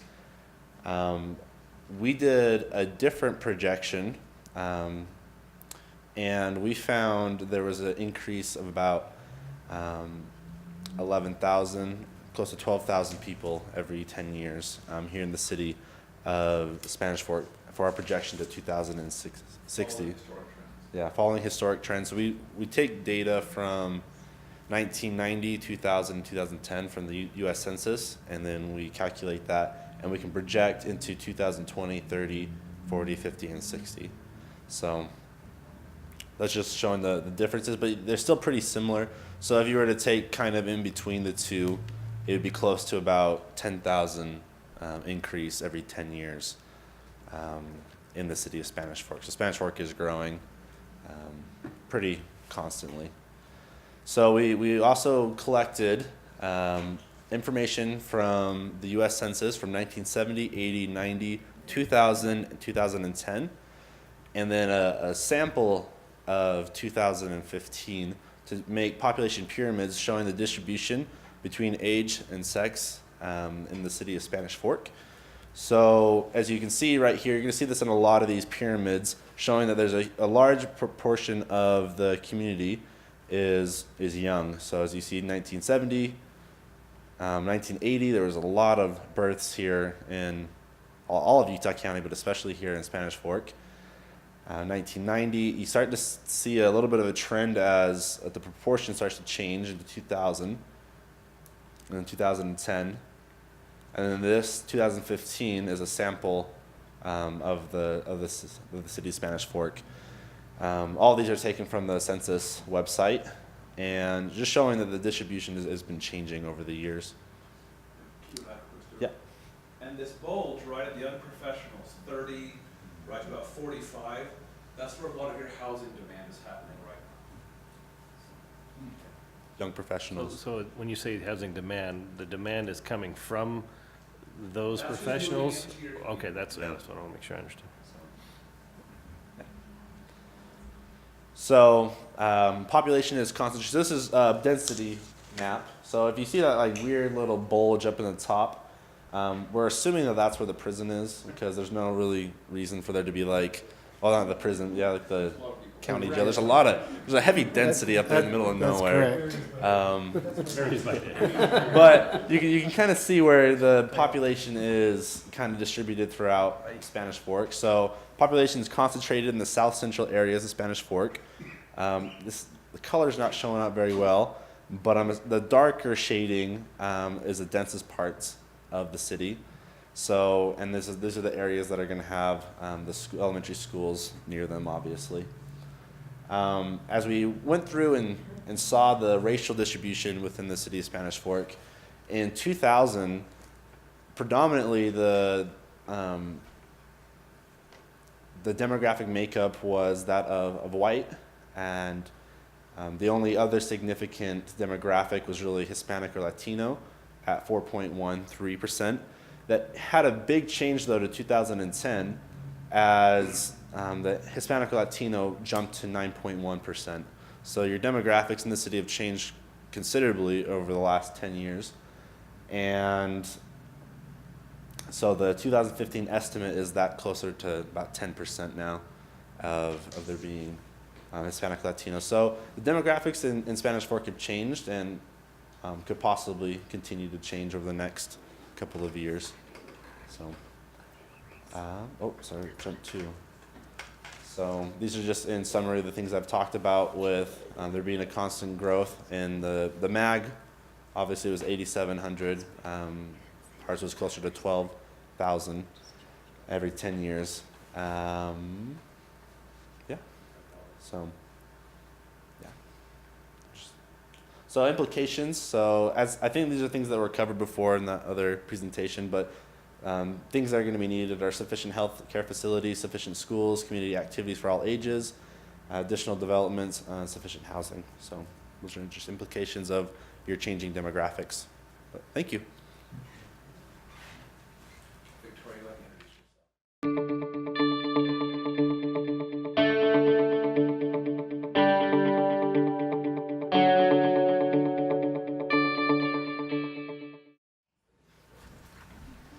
Hi, I'm Victoria Kemp. I'm going to be talking about economy and workforce. Oh, okay. So we're going to start off with commuting characteristics of Spanish Fork. It's interesting to note that usually commutes range from 0 to 25 minutes, kind of like the big chunk in the front. And it kind of makes sense because 90% of Spanish Fork residents work within Utah County. So that's why there's such a big bulge there. The average commute time for Spanish Fork residents is 21.9 minutes, which is actually less than the US average of 25.4 minutes. So it's great. Now this graph shows the different times that people leave throughout the day for work. So it's actually interesting because the commute times are very spread out throughout the graph, throughout the day, with the peak hour being kind of between 7:30 and 8. That would be kind of your main rush of the city. But it is fairly spread out. There's a good amount of people that leave later in the day. Next, this is just the means of transportation to work within Spanish Fork. Obviously, it's predominantly driving. I think good like 90% driving. But what's interesting about that is that 14% of these people are carpooling, which is actually greater than the national average, once again, of 9.4. So that's great. Walking and biking, fairly non-existent, as well as other means, but that 5% are people that are working within their homes. And then this is just the employment in Spanish Fork based on sector. So the management, business, science, and arts, I don't know why it's broken up, like that's kind of just like a melting pot of different sectors, but that's grown the biggest, as well as all the other ones have had a really good growth. 70% increase in jobs in the last 15 years, which is huge, which also amounts for the huge population growth. Employment by gender. So you can see men have 58% of the workforce, with women 42%. Important to note that women actually have substantial numbers in both service and sales and office sectors, greater than men. And then all the other sectors are predominantly male. And then moving on to production, transportation, and material moving occupations. These are kind of like the industrial sector, and it's really large here in Spanish Fork. You've got some of your main employers here on the right, Mountain Country Foods and some of the other ones, and there's 2,435 employees in this field, so it's a lot. Moving on to poverty. Obviously, this graph kind of makes sense. Less than a high school graduate degree or diploma, they have the highest rate of poverty, and it kind of goes down based on the amount of education someone has. But what gets interesting is the unemployment graph, which still the high school diploma or less, that has the highest rate. But then the second one is bachelor degree or higher, which is actually very interesting because it makes you wonder, well, are there not enough professional jobs, or why are these people unemployed with such high education? So that's something definitely to take note of. And then moving on, Spanish Fork families and Utah families, their earnings. So we're comparing the families within Spanish Fork and the families of all of the state of Utah. look pretty much similar until you get to the 60 to 100,000 range, where Spanish Fork kind of spikes. So that's where a lot of the income is, right there between the two. Sorry, I'm speeding through. There's a lot to get cover in employment. Then you have once again, the comparison between the families in Spanish Fork and the families of the state of Utah. With one earner, a Spanish Fork family makes around $60,000, just a little bit over that. But with two earners, they make the same amount, which is interesting and makes us wonder, well, does it cost $60,000 to live in Spanish Fork? Is that kind of where we have to hit to live here? So regardless of whether it's one earner or two earners, it makes around the same amount of money. And in conclusion, just some of the things that we talked about: commute times are shorter than the national average. The industry within Spanish Fork is growing substantially, 70% in the last 15 years. There's an increasing supply of increasing the supply of professional jobs can help lower that unemployment rate that we saw that was so high. And then also, families with both one earner and two earners have the same average income of $60,000. Thank you. Thank you. So my name's Sierra Pearson. I'm going to be going over kind of the historical aspects of Spanish Fork. And as we discussed earlier with Dr. Clay, it is really important to kind of understand where Spanish Fork's come from to see kind of the implications it's had on our current layout of the city itself. So first we're going to be talking about the historical land use. So in going about completing this kind of study of what's going on, our historical land use team was able to take the GIS layers that we took from the planning offices here and look at the different general plans and the different zoning plans from the past roughly 20 years to be able to kind of look at the analysis. From there, they were able to kind of take selection queries and different things like that to be able to analyze the data and create percentages of how kind of the land use is arranged here in Spanish Fork. So the first thing we're going to look at is we're looking between 1999 and 2005 to 2011. We're looking at this. So this is kind of a look at the residential layout within Spanish Fork. They took different categories, including low, medium, and high density, to kind of create a layout. And as we can see, low density is your primary land use here in Spanish Fork, with medium density being the second. And then after taking a look at this, we can look at the 2006 through 2011 housing profile. Here you can see that there was not a super significant difference between the two. However, there was a decrease in the high density. That is a category typically found with your high density residential apartment complexes and things like that. So that was one thing to kind of take a look, that low density did increase while your high density decreased. What were your numbers to determine what a high density was and what low density and medium? So for those, they mainly looked at different categories. So for low density, that's your single family residential housing. Whereas their medium density, they took a look at your townhomes and your condos, things like that. They mostly took categories as opposed to numbers when looking at this. So it wasn't like so many people or homes per acre? Or? So I believe that they found it through the GIS.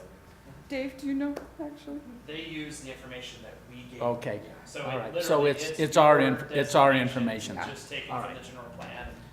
Yes, we do have some numbers. So high density be maybe Right. 9, 10, 12 units to the acre. Yeah. Something like that. Okay. I was just wondering if they were aligned with the way we would. Yeah. So all of their information was through Spanish Fork's information they gave us. Thank you. Yeah. So next we looked at the commercial side of the land use. Here you can see that, again, primarily residential here in Spanish Fork, with a large section being industrial at around 20%. This was all in 1999. When we moved to 2006 through 2011, you can see that your residential actually decreased while your industrial increased significantly.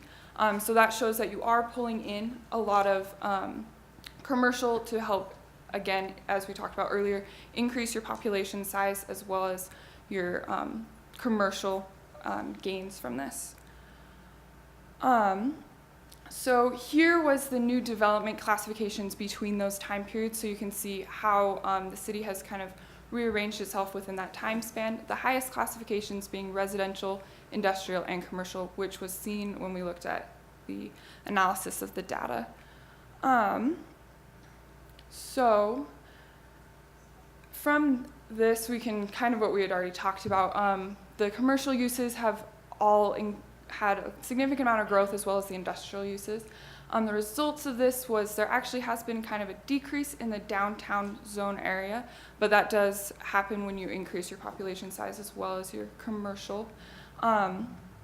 So your new development is primarily your low density housing with an addition of your industrial as well.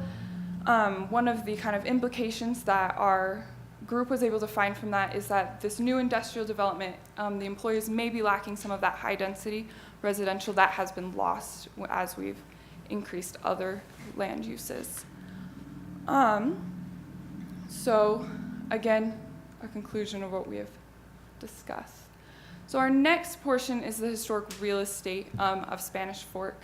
So this again was gathered through the data given to us from Dave and from Utah County.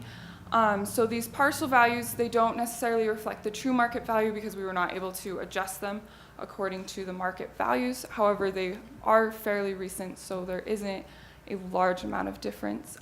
So from there, we were able to use GIS and Excel to kind of analyze the different changes within your real estate. So the first thing we're going to be looking at is the commercial total market value.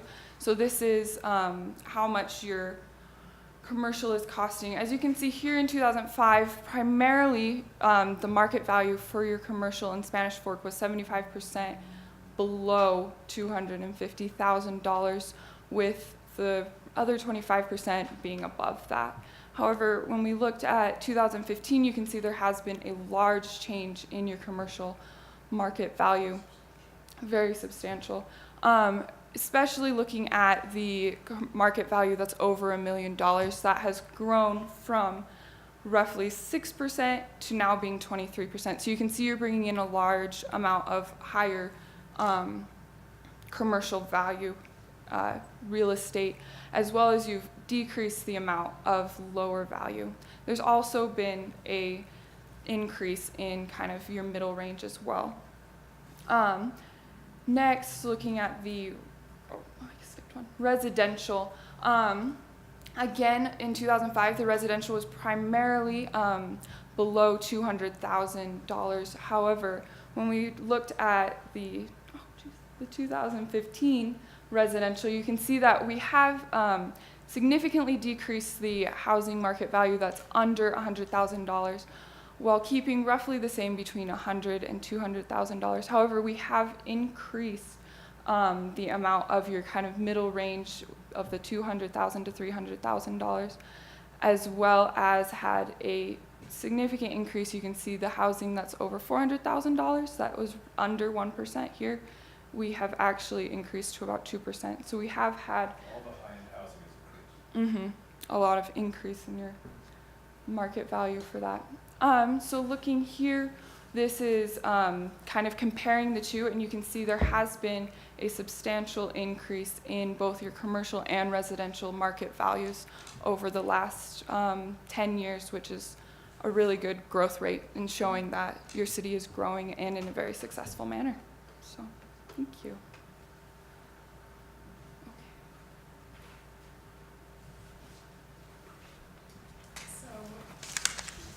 That leads pretty naturally into a discussion of the current real estate and its valuation. Our current real estate team analyzed your real estate base. We've divided the report on the current real estate into a buildings analysis, it's an inventory of the buildings that are here, and also an analysis of how these are aged, when they were built, and what are the implications going to be with maintenance and possible rebuilding. And then ultimately a discussion of how these are valued and how affordable they are. So, oh, did I skip something? No. So the total real estate value well, we've divided it up into commercial, industrial, and residential. The majority of this report focuses on residential because it is 97% of the total buildings that you have. Yeah. And again, this also shows that residential is the dominant feature of your architectural landscape. The breakdown of the residential housing has single-family housing uses at a dominant position, and with accessory and multifamily coming in at around 17%.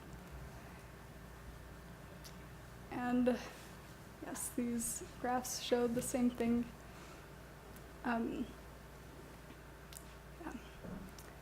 And yeah. So what this, the bar tour is showing is while you have far less multifamily units, because those units have, structures, because those structures have a lot of units in them, that's the reason for the two graphs. So one is showing the number of structures, the other one is showing units within those structures, which is obviously a much larger share. If you went back a couple of slides, if you don't mind. Yeah. On the maintenance part of the buildings, I was kind of curious what that, there you go. Total improvement value, what is that saying? Like, I mean, like roofs that need to be redone? I mean, what is that talking about? I think it's It's the value of the building. I was gonna say, it's the structure. It's just divided between land value and the buildings on the land value. Okay, And okay. nothing more than that. Yeah. All right. Thank you for going back. You were just looking for HVAC jobs. I was weren't you? looking, yeah, how many furnaces and water heaters is that? I'm gonna have to open another shop. Did you have any questions about these next ones? I'm looking for design things. Okay. Okay, so another way that this team analyzed the distribution of housing and how these parcels are being used is the floor area ratio. So that's kind of an indicator of the intensity of the use of individual buildings. Let's see. Can you define floor area ratio for us?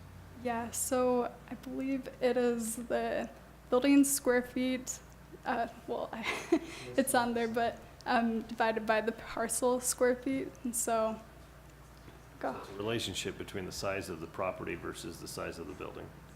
Yes. Square footage. The larger the building is relative to. Not footprint, because you could have a two-story building, so that would impact it. Okay. Mhm. Okay. Another aspect that is consistent with the other areas of the report and shows how quickly Spanish Fork is growing is how fast these buildings have been built. Over 2/3 of your structures have been built in the last 30 years, which is significant. I want to know where those Oh, sorry. 8 structures are, the 8 oldest structures. Just curious. And this is a figure of the last 30 years, and you can see the housing crisis and covering from that. Okay, so really why we conducted this analysis was to not only get a bigger picture of the buildings and how they're zoned and being used and stuff, but also to analyze how the population growth and economic growth could affect the real estate market, and are these needs going to be met? So the current real estate team used 2 kinds of projections. One was more conservative and one was more aggressive, we'll say, and analyzing the availability of housing with around a $60,000 income, because that is around 64% of residents in Spanish Fork make 60,000 or above. So with the conservative approach, the estimated maximum home price comes to around 134,000. Using a more aggressive scenario, mortgage scenario, the maximum home price is about 330,000. And these are all using $60,000 income. And then we also included analysis of using the aggressive approach with a $30,000 income. And these were the results. So this is, I believe, how available, So according to these figures, mainly have you look at the table beneath. So the table shows the current makeup of the housing prices, and as we saw in the historic real estate, there's been a sharp increase in higher end single family housing. So at this projection, 87, oh, sorry. Yeah. Part of this. Yeah, Okay. I think that would be better. Thank you, Todd. Can you just rewind a little bit, explain the conservative versus the aggressive scenarios? Yeah, that was quite a range. Yeah, it really is. Hi, I'm Todd Turner. I am a part of the class. Graduated Friday, started as a GIS analyst for Tooele County Monday. So I think we just took real extremes. And the most extreme conservative scenario my team could find was a Dave Ramsey scenario. If you're not familiar, very call-in talk show host, yes, as far as financial advice. And he got his numbers from the commercial. And so you notice that you have very aggressive down payment, 20%, 15-year mortgage. We went a little pessimistic on the percentage, 4.5, et cetera. Only 25% of your net income. So it is a very, very conservative approach versus taking the Freddie Mac, Fannie Mae extremes allowed in their mortgage approval rates. They base it off of gross. They allow up to 45% of debt. It's assumed that 35 of the 45 would be a mortgage, is their general guideline. The 30-year mortgage, sorry, that's a 4% on the interest. Assuming a more expensive house, we up to the taxes and the insurance costs a bit, according to calculators available applying to Spanish Fork. Okay. And that's both based on the same income. It is. That you qualify. So it is a huge range, but this would be essentially choosing to be house poor, right? I'll say. The extreme. One of the requests from Dave was that we figure, well, how does this impact some of the entry-level positions, professional positions? How about an entry-level police officer who, according to my checking, would come in at around $30,000? So what does that mean? Can a single earner at $30,000 find a home in Spanish Fork? Well, maybe. I think we can all agree that if you got $30,000 household income, not a dual income, at $30,000, you're gonna have to be very aggressive with your financing. So we took the aggressive approach and applied it to that scenario and did come up with, well, if you're being very aggressive, yeah, your range is about $150,000. So then the next question is, well, does that kind of housing inventory exist in the city? Well, I would say this is the most rosy approach, that 17% of the inventory is 150 or below.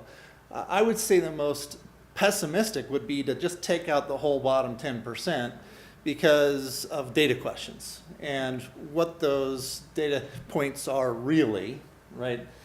So I would say there's a range there between maybe as little as 7% of the inventory would be affordable, but available is another question altogether, because it's taken and more isn't coming.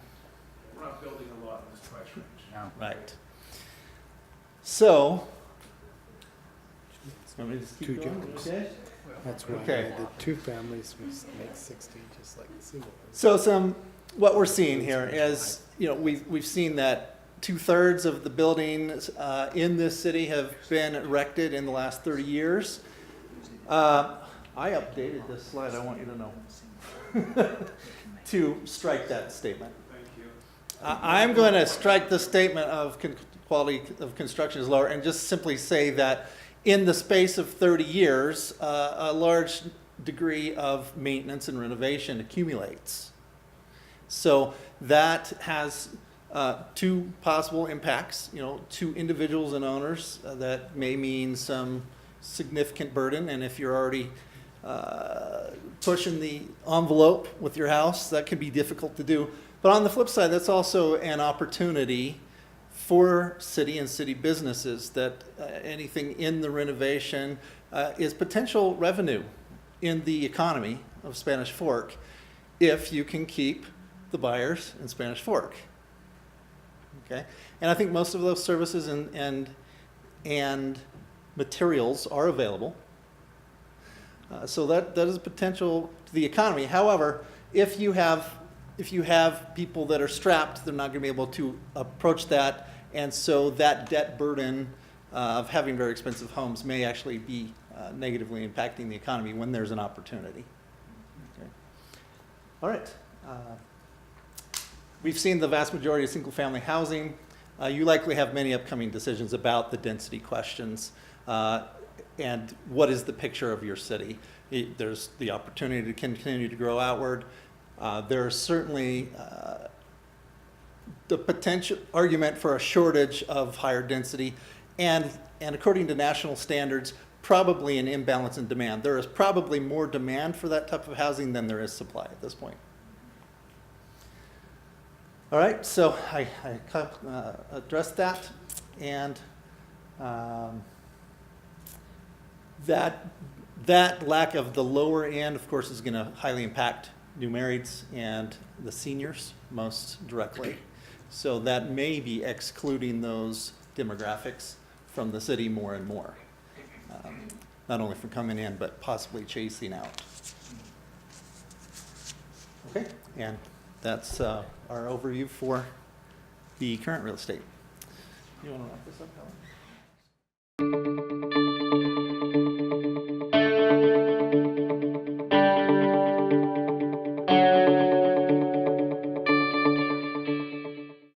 So that concludes our report. We have a few members of our class here, Todd and Stuart, who did most of the actual research.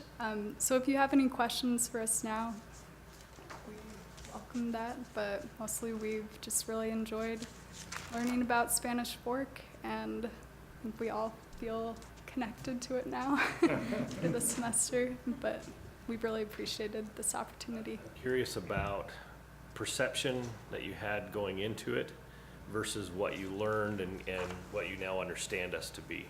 What's the difference in there? I'm from Orem, I grew up there, and so like my perception of Spanish Fork has always been like, oh, it's just like a farm town, but it's really cool, me doing the demographics and seeing how much Spanish Fork has grown. And even like in my lifetime, it's grown so much, and it's no longer just this little farm town. It's turning into an actual like city that has lots of people, has lots of industry, has it's really cool. So Yeah, that's right. yeah, my perception's changed a lot. A lot.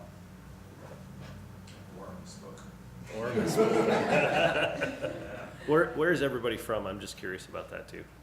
I'm from Olympia, Washington. Okay. I'm from Seattle. Okay. I'm from Boise. Where? My family lives in New Delhi right now. Oh. Yeah, I grew up in being around a lot, but yeah. So you're from Puyallup? What? You're from Washington? I'm from Olympia. Oh, Olympia, okay. I've been in Tooele County for 17 years. Okay. That graph early on that showed the ages of the population and the wide pyramid was in the 30s and 40s. There was big folds there, the Yeah. professionals. And That then was it- the most modern pyramid. And then it narrows just really tight as people age. Is that any indication of they're moving out or there's not places for them here? Is that? We have, so those are proportions. Okay. So you have the same number today that you had 30 years ago. That's just not the growing sector of your housing, of your population. The growing sector really is that young professional, 30 to 45. We've had some discussions and opportunities to put in retirement type communities. And I just wondered if that's any indication of the need.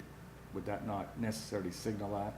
It would, in as much as we compared it with other pyramids throughout the county, and if we saw that yours was smaller, your proportion and your real numbers were smaller than, say, Springville's or other comparable cities, then yeah, you would. I mean, Springville's building, so I'm on the planning commission there, we're building assisted living, I think we built 6 assisted living structures in the last 5 years.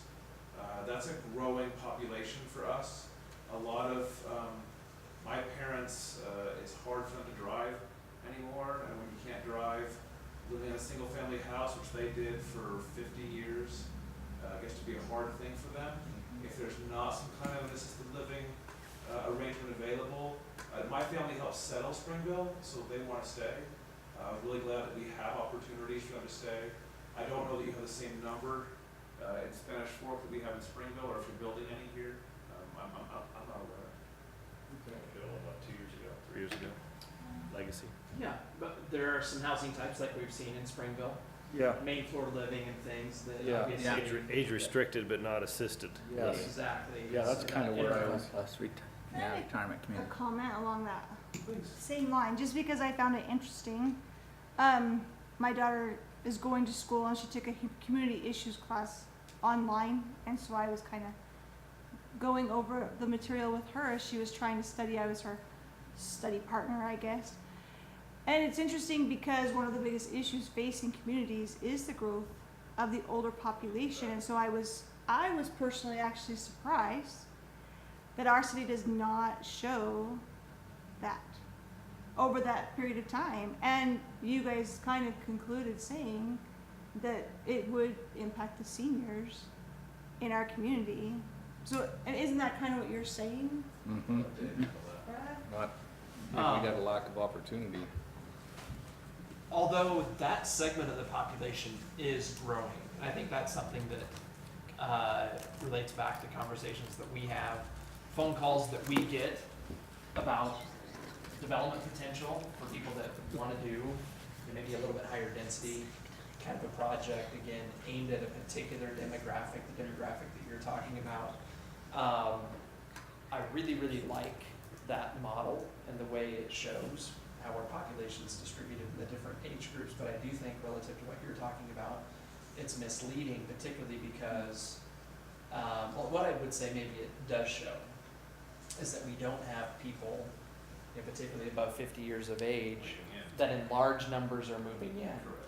The growth that we have from external sources in migration is that younger age group, which I made a couple of notes. That's one thing that I just wanted to touch on because I think that directly relates to the majority of what you see. New subdivisions, maybe not starter homes, but probably close, right? Entry-level housing. That's the demand. And that's why developers and builders, they're trying to hit, that particular demographic with, again, relative to sweet spots. That was really, really interesting, that $60,000. And if one income earner doesn't make it, Two does. Exactly, households have, 2 working members to hit it because that's what it takes. And, it's all landing, the majority of it's landing in a particular price range, and we can We can see that, and that speaks somewhat to the pressure that the people that are here, that are presenting to you, requesting zone changes and, again, subdivision approvals and things like that, that they deal with, because obviously they have to build to satisfy market demand, and they're typically very tuned in to what their buyers can qualify for and those kinds of things. So that really, really interesting for me. Admittedly, I'm kind of a geek when it comes to some of this kind of stuff, so I loved it. I don't want to interrupt.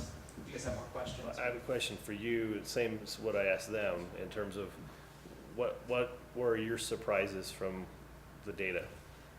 Thank you. We didn't plan this, but some of the things that I found the most interesting, a 20-minute commute basically, or just a little bit more than that. The national average, and I just Googled a few different sources, some would say 30 minutes, some would say 35 minutes is the average, so we're well underneath that, which made me think a little bit more about where employment is growing in the valley, 20 minutes away basically, or less. I think Shane wanted to take the credit for that, didn't he? Shane Marshall for 20 minute commutes. Yeah, I'm the one that raised it up. We did go less, but he was part of that 2.9% on the far right-hand side. Again, just speaking to demand and things that you guys see. We're in a great spot geographically for people that want to work here in the valley and maybe still afford or be able to afford that single-family dwelling on a particularly sized lot. That's not going to change anytime soon. I think we will continue to be a desirable place for those new housing units that are starting every year here in the valley. And not that we weren't expecting that we'd continue to grow, but that just supports the notion that we will continue to grow. So 70% job growth over a 15-year period of time. And this is something that I really appreciate about Spanish Fork. Maybe this might relate to some things that were interesting for some of the students, but Spanish Fork City, still, we're not a bedroom community. We have a very, very well-balanced land use inventory, lots of employment, land uses that do other things for a community as well. Frankly, industries with really big, heavy machinery that's really expensive, that depreciates over a long period of time, that helps build a base that's taxable, and helps provide the property tax then that is used to provide basic services and things like that. Something that oftentimes we don't really think about, but that's a big part of the contribution that's made to just the quality of life and the community being able to provide the services that we enjoy without having property taxes higher for everybody else. And certainly having, I would guess that we might have 16,000 employees working in the community today, and those jobs, that diversity that affords, as a community, Spanish Fork the ability to do things that if we were more predominantly residential, we simply couldn't do without tapping into other sources for revenue and that type of a thing.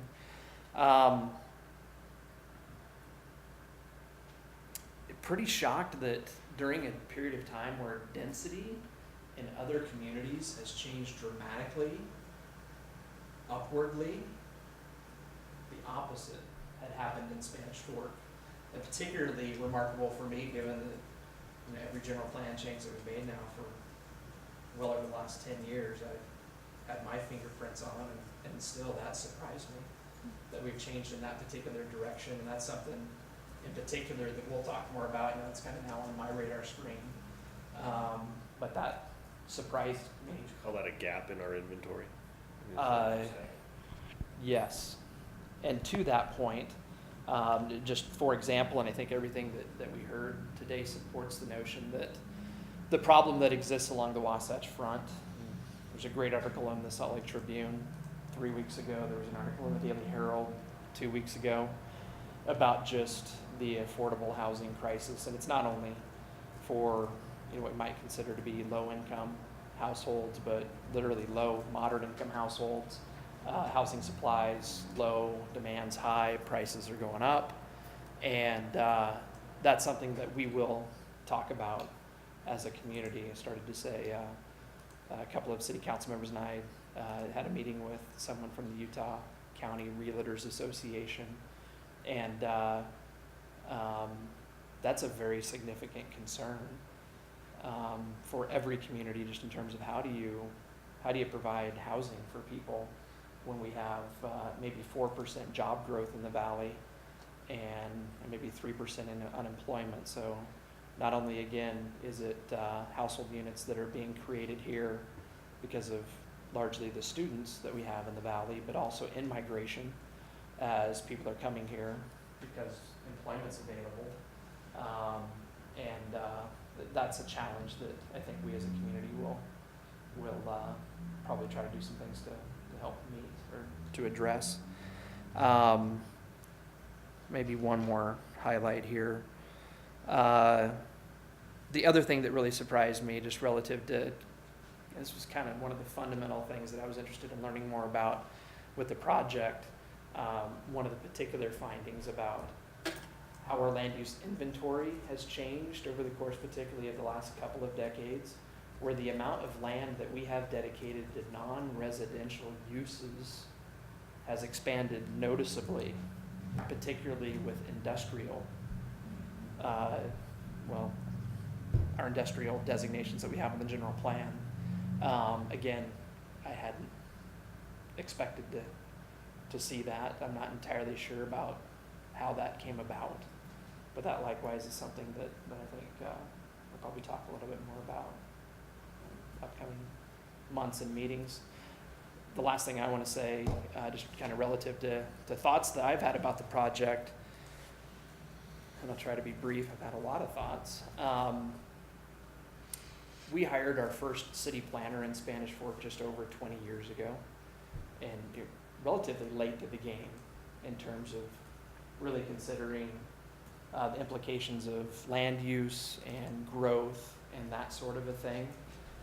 My predecessors did great work here in the community, but we've been able to get by for a long time without needing to be terribly scientific in terms of how we analyze what impacts the community today and what's going to impact the community in the future and those types of things. And I'm positive that as we go from a community of,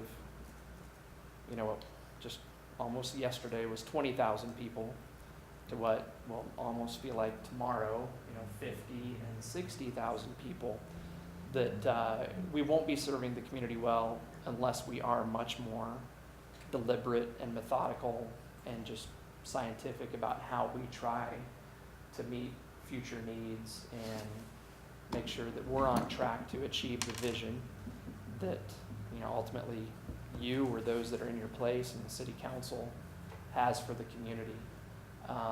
And it's this type of data that I think really starts to provide a foundation for sound decision making. We've been lucky shooting from the hip, and I think there's value in being able to be nimble and to make decisions just sort of based on what our intuition says. But I think that needs to change, and this is part of that process I think that we need to go through. So I, like the gentleman that presented earlier, can't thank this group enough. It was a pleasure to interact with them as they asked me questions and had a little bit of time for occasionally some one-on-one and that sort of a thing. And typically, as I have those conversations with students, I can't help but think about how different the students in the program are now compared with how they were kind of, again, seems like yesterday, 20 years ago when I was there. And the change has been certainly for the better. Absolutely great minds, great work, critical thinkers, and we're the beneficiaries of great work like this. And Dr. Clay, likewise, thank you. We certainly appreciate it. Won't be the last time I ask for something. So, and incidentally, this presentation that we just looked at, this is a synopsis of what you have in hard copy there, more information. So hope you enjoy going through that. I certainly will. Do you guys have anything else to add, or anybody didn't intend to wrap it up, but. Just say thank you. In training of my students, I've got to have public agency partners that give us real projects, allow us to dig our teeth into real projects, real problems. Dave has been great for the 6 years that I've been leading this program in feeding me projects like this from time to time. About every 2 or 3 years, I've got one from him. He winds up often on the shorter list, which is my 410 class. It's only a half a semester project. My 510 class does full semester projects. And someday we'll get Dave to give us a full semester project. Usually it's whole general plan updates and things like that we do with that one. But honestly, he's been a tremendous asset. I can't say enough good about him. We lost our director of planning in Springville recently. I think in part feeling unappreciated or underappreciated there. I never want these public agency people to feel that way. They are a tremendous asset to the community. They're a tremendous asset to BYU, and they help me train my students. So he's a friend. I'm truly grateful for his work. Great. What class is this that what is the title of it? This is the Urban Planning Methods class. Okay. So a lot of these population forecasts that you saw, population pyramids, economic analysis, these are things they learn in the class, in the first half of the class. In the second half of the class, we have a public agency partner that allows us to apply those methods to a particular problem or city that they would like us to work with. Hope to partner with the DOT on some things eventually too, like twist Shane's arm. Twist very hard. Come on over. Thank you. I hope they all got A's because they deserve it. I don't know if we can give them a round of applause, but they deserve a round of applause here. So thank you very much for coming. Yes, thank you very much. We appreciate it. Enjoy your summer break and your new job. Next item on the agenda. Super. And for some reason, sometimes it's awkward to step out of the room mid-meeting, but thank you. You guys have been here longer. I think we can probably plan. You're certainly welcome to stay. Let me make that clear. Thank you. As much as we'd love Appreciate to. it.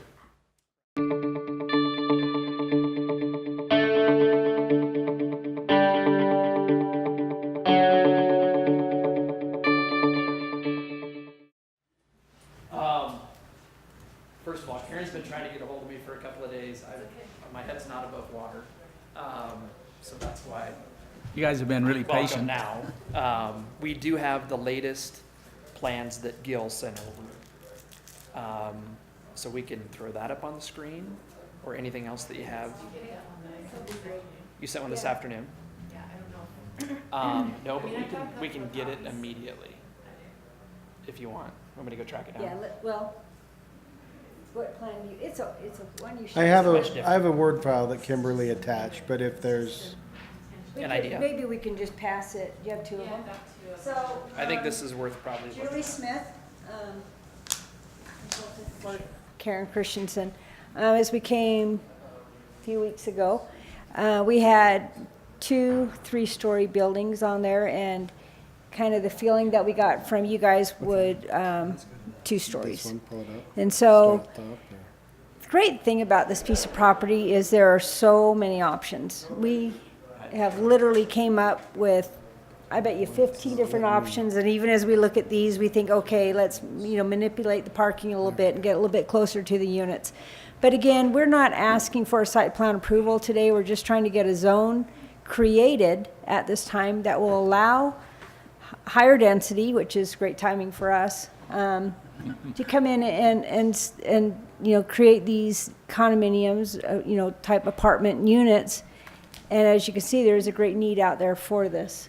This picture that you're looking at really is like option C, the one that Dave has. So we're calling, The You want to architect scroll did down? Plan B. Yeah, tell me where What to, sheet it is. so we're calling option A would be the 2 buildings that are 3-story. So this is Okay. just sort of an evolution of what Okay. you've seen. I wasn't sure if any of this might be helpful. So there's the 2 3-stories. Okay, keep going. So that's what you saw in your last meeting. Okay. And the feeling was it was a little bit high. Keep going. There's Okay, there's this design. one. So this one has the buildings on the perimeter of it and the open space in the middle. as opposed to the one that you have, where the buildings are on the exterior along the streets and kind of a tighter feeling inside. But again, we're not asking for any site plan. There's so many options on here. We just kind of need a direction. Is this kind of, we explained that if we went from 2 buildings to 3, that you'd have a little bit less open space. The parking is going to remain the same. We were able to, if you do this style, we were able to get more garages, which was what Dave wanted. So we were able to increase that number. Is this budget out as well for you, as Yeah, the 3 yeah. stories? So you're okay? This going one, the cost was direction? like $97,000 to $102,000, so it cost more to build the 3 buildings. I mean, yeah, the And 3 the- buildings and the 2. So the cost will bump up. Everything's just a math But problem, it's- so the but units you're will okay rent for a with little bit higher. budget-wise on it, you think? So, pardon? You're still okay with Yeah. this moving forward budget-wise? Yeah. That one there is that Forest North at the bottom of the map? Yes. Okay. Yeah, so this one, you know, we again, could have engineering issues, I'm not sure, you know, our distance from our intersection to our first driveway there, we're gonna have to work with Corey. I mean, these aren't, nothing's set in gold here, we're just, Gil's just throwing options out there to see, is that kind of what you guys had envisioned? And that one in front of you is more like 2 15s and a 9. It was just that idea of, you can just see there's so many. The thing I like about this one, just personally, is from the street view, you're not seeing the parking lot. You're seeing the building fronts.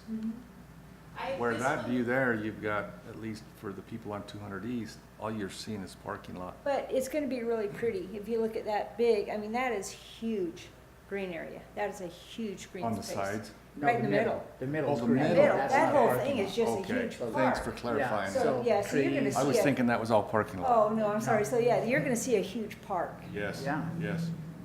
And are these 2-story? yes. Okay.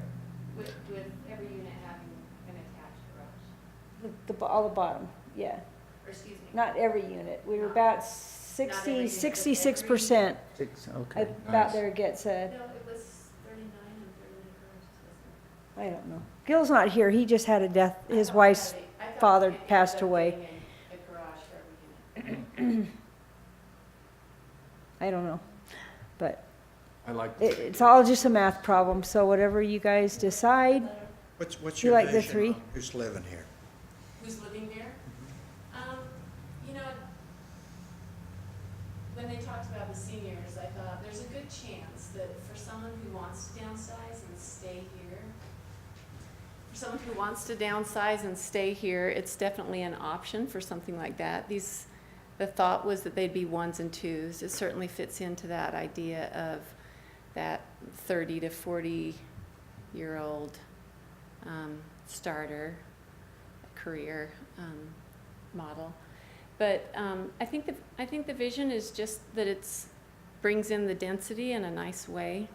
Dave's talked about wanting maybe a higher density. That when I came in here in June, I looked at that hardbound book that a consultant had come in and looked at trying to bring in, a level of density.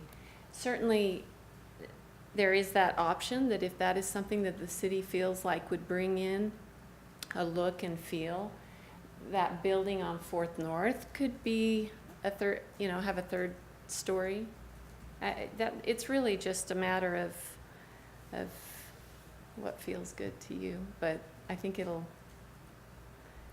be a nice project. This was in the other plan that had 3 stories. That was 39, and this is... Same thing. Same thing. Oh, the 2 was actually 2 units of 20, so it was 40. 40 total? And this It is, was 3 high. excuse Three me, high. So this is same, 2 acres. same number of 2 stories, point- just 3 Yeah, stories. yeah. A hair over 2. Yeah. I drove by there the other day and got excited about thinking about the possibilities of what that would look like as opposed to what we've got there right now. But, yeah, obviously, but of course, we're always trying to create something that would be the best possible. I can't remember, did you say that these were going to be leased or sold? Or have you made up your She mind? hasn't made up her mind yet. I think we're gonna go to the condominium. We'll Okay. Condominiumize it, and then that'll give her the option Right, okay. of, maybe, I don't know the debt ratio, maybe she'll sell off, 2 buildings and keep one or something, but at least gives her options. Every garage, every unit having a garage is a nice feature that Gil was able to pencil in there. 'Cause it, not attached, but each. So how he had it was that all the ground floor units would have an attached garage, but there would be a little hallway behind those garages that would have access to that stairwell. So at least you'd be internally attached, at least inside of the building. So that, some of these might appeal to some of the people that are aged and older, want to stay around and, get the ground floor or something. Can I just share a couple of thoughts that I have relative to this design and that design, and even back to the original design? And we start having these conversations, and I can't stop thinking about different things. So just in kind of a shotgun approach, I'm going to throw a bunch of stuff out, just maybe as food for thought.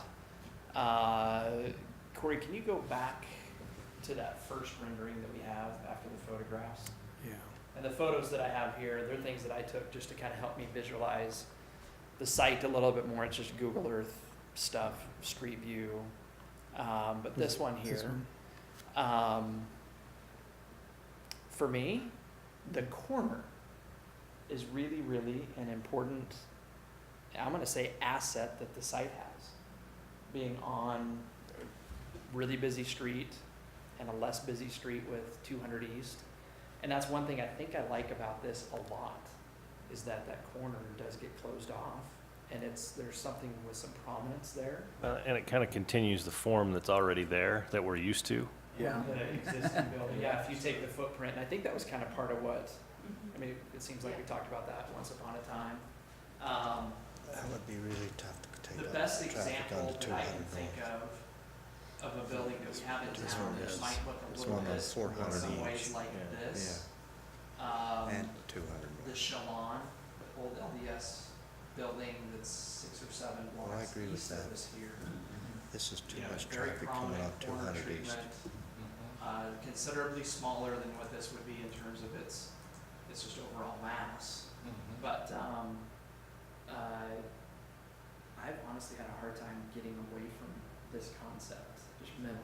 That's just me. But Can't and- fulfill the garage yeah. demand. that's a challenge, certainly, particularly if we're trying to do attached, right? This one here has, way too much traffic going on 200 east. I just don't know how that's gonna happen. And we could talk more about that. Just a couple of other thoughts. One thing that I really like about that plan, yes, it does have less green space, but I love the idea of front doors orienting to both Second East and 400 North. I think that's a great presentation to say the public realm, that public space that is the streets that we all use. That's a great way to.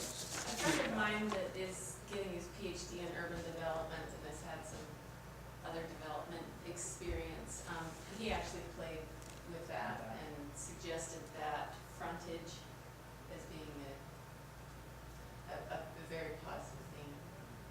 So that was from the urban development side of things. I think that might be, might just be And maybe, mirroring that. yeah. This originally, like you said, Richard, it comes in on 200, it exits on 400, and that that's great. I don't know. This is 36 units, this is 39, right? So this has got, Well, this, But it has very all, still. Okay. it has attached garages. that one has no garages. Back. And that's more of kind of a I like it too. hotel type style. like this. So you're kind of internal in that. So in order to do each of these styles, Gil actually designs each unit, believe it or not, and makes it function. He can't just draw a square. He literally has to make each unit, and how is that gonna work? So each time you see a different building, there's lots of hours that go into those. So, he says the worst thing is when somebody draws a shape and says, okay, make this work. It doesn't work that way. You have to work from the bottom up. But I think what we mostly just need is a direction and a zone, and we will do the very best we can and come with a site plan that we hope you guys will be happy with.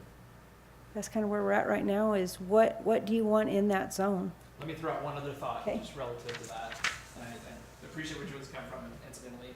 I think she's right, and I've got a couple of ideas maybe about just what the next step could be, but before we get into that, again, just using this as an example. And regardless of how the buildings end up being configured, I do like the idea of there being access on each street. Yeah. I don't know if that creates. Shane needed to be here so we could talk about access on That's Fourth the same North. route, that's right. So that would, but that makes a lot of sense. I like the idea of keeping it as far away from the intersection as possible. So Richard, I don't know if that touches to your point, but I think there's And merit. options. If we were looking at any other land use as well, we would try to disperse those points of access as best as we could. If traffic's high on the list, I like this, Yeah. and it's a balance. Lastly, for me, at least maybe almost, another thing just about this, we then, yes, have bulk here, big building here, and I understand that we've got single-family dwellings here, but we don't have bulk here or here, where the buildings would be closer physically to the neighbors. But let me, if this was a small corner lot, Dave, you could put your your two-story house, if this was just a house lot, those would be your side setbacks, and what would they be, 10, 12 feet? If I was building a house, if this was really small in a corner lot, and I was building a two-story home, I could be 10 feet off each of those property lines, or one of them.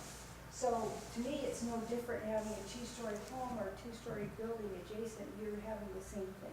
And I don't know what I don't know that I agree with that, because when you're talking about a single-family house, you've got scale and bulk that are unique to a 30-foot or 40-foot wide thing. Then there's a relief. You have gaps between. Yeah, then there's a relief. You don't get that with a long building like that, especially, you look at this, the building on the north side, as it relates to if it's 2 stories, and the shadow that it's going to create on the houses on the north side of that property, it's a pretty extensive application of impact. And so I think that's what you're trying to get at, is you're just trying to reduce. Yeah, there's one impact from across the street, and then there's one impact from property line to property line. And so it has to be very contextual. I'm going to look at it from an architectural perspective, but it needs to, this design needs to be very contextual. It needs to respect the scale, the rhythm, the bulk of the housing that surrounds it. When I first saw this, my first reaction was the 2-story was probably the better way to go. The more I think about it, I would be more comfortable. I'd be fine with 3-story on 400 North. I would. And then, but with 2, but again, because it's a different context on 4th than it is on 2nd. And so, you could transition from a 3-story building to a 2-story building and still accomplish that process, so. Then we also had one that we pulled,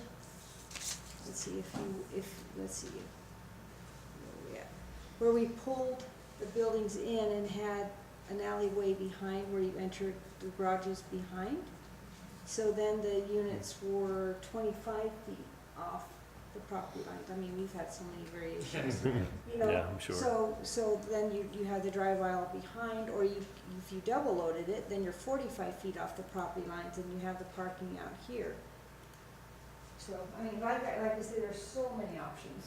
It's a great piece of property. It's nice and square, not one of those that is hard to fit. I mean, the options are limited. And the other thing I would say, and maybe this is a pet peeve of mine as an architect, but one of the challenges that we've seen where when you have a long unit, you tend to, you know, and I'm guilty of it, so I'm not trying to be self-righteous here, because like I said, I've designed these myself. But you tend to orient the unit to the short side of the face of the building. And so you turn the corner here, and I call turning the cold shoulder to the street. And so, you know, if we can somehow get units that, even if I don't know if you understand what I'm saying, you know, this end here, normally you're gonna come into the unit here, right? Or here. And so there's not use, oftentimes we don't design it where the entrance is here. But it'd be nice if that end unit could address, you know, both faces, if is what I'm trying to get at. So Except for that's garage. And that's something I think as well. yeah, you know, That so, maybe is a little bit hard for me to entirely. Garage here. Mm-hmm. See, those are two garages, all these are garages going on that plan. So, yeah, see these right here, you go right into the garages. Bruce, you're more familiar with Provo than I am, but for example, they require a man door on each street facing elevation, right? They do. Those kinds of things. And I yeah, think- I mean, that's because of the concern that you're raising. right. To where, that's a really important, just perspective of the whole project. You just don't want to turn the corner to a blank face, and I guess is what I'm getting at. So.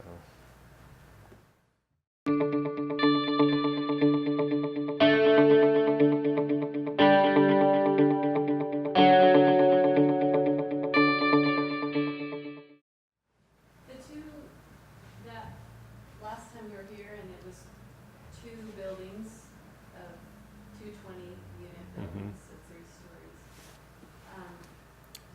Want to go to that? That Yeah, had- tell me when to, That one right there. that one? Yeah.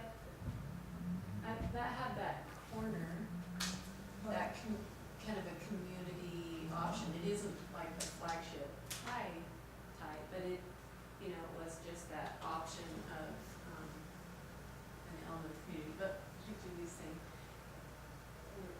we're kind of just saying, wow, the options are, there's many. So. I even thought about, could you do 2-story on one side and 3-story on the back side, so that at least there's that, you know, there's a step between, from the single-family houses to this multifamily unit to the, you know, so it could step that way as another possibility for you to get more units that way. It just, I'm dying to just take a look at one other perspective, kind of relative to that, and 200 East, and what's to the east of this property across 200 East. These guys know that. There's a couple of 2 stories on each There's a- corner. So I- Erroneously, I said, hey, 42 feet, 43 feet, 3 stories, no problem. Frankly, I still feel that way. It's more your call certainly than mine, but. So, I mean, I drove by there today, or went by there today, and there's a 2-story home on the corner of 2nd and 4th, and then there's another 2-story home on the opposite corner on the north side, and then it's all single-story homes in between. It is. That's 2 So stories. a 2-story and a 2-story. That one's actually almost 3 stories, the one on the top Maybe a there. little bit further south But from the you're- corner.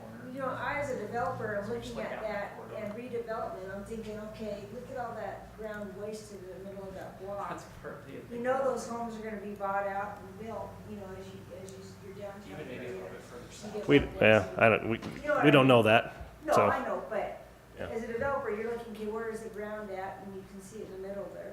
Right, as best as I can guess, with the idea that there are 8-foot man doors on the existing Reese Elementary building, I'm gonna guess that that's about 21 feet tall. Probably about right. So, just looking from this perspective, if that was double, The tree. yeah, top? you'd Yeah. probably be about there. And let's say the setbacks increased by, right here, I would guess that the setback's about 10 feet. What if that were another 10 feet back? So maybe the setback from 2nd East is, let's say 20 feet, and the setback from 4th North is less. Just appreciate you guys humoring me, but is that really a deal breaker? No, Because that's the version that we saw in their last meeting with the 3 stories.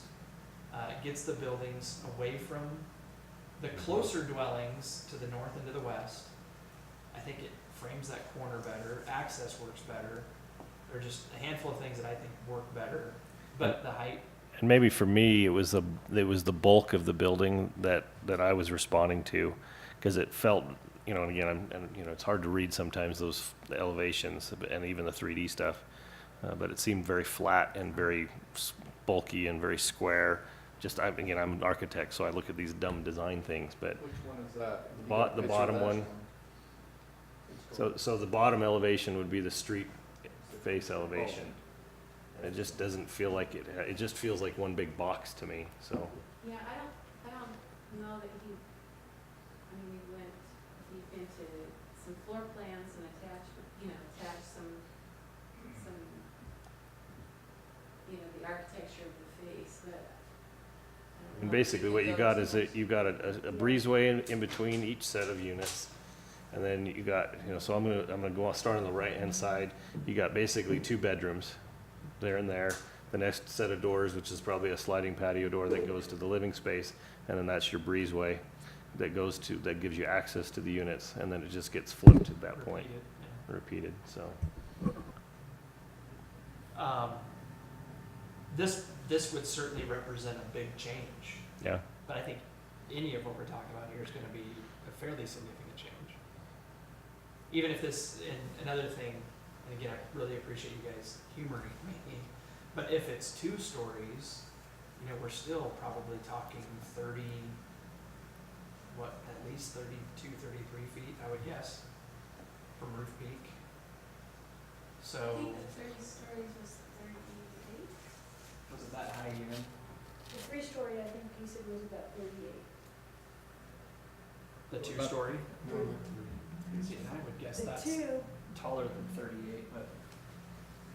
I asked him if he could, do that. I don't know what, I Overlay can't somehow, Photoshop, see if but you the. Less pitch on the roof, Yeah, yeah. not a 412, but a, well, he did lower it. So. Not as much as. What about the idea of, I think it was Bruce that you were saying, on the street sides going 2-story, and then the other one going 3-story, give you, is that So it's stepped impossible? back. Yeah.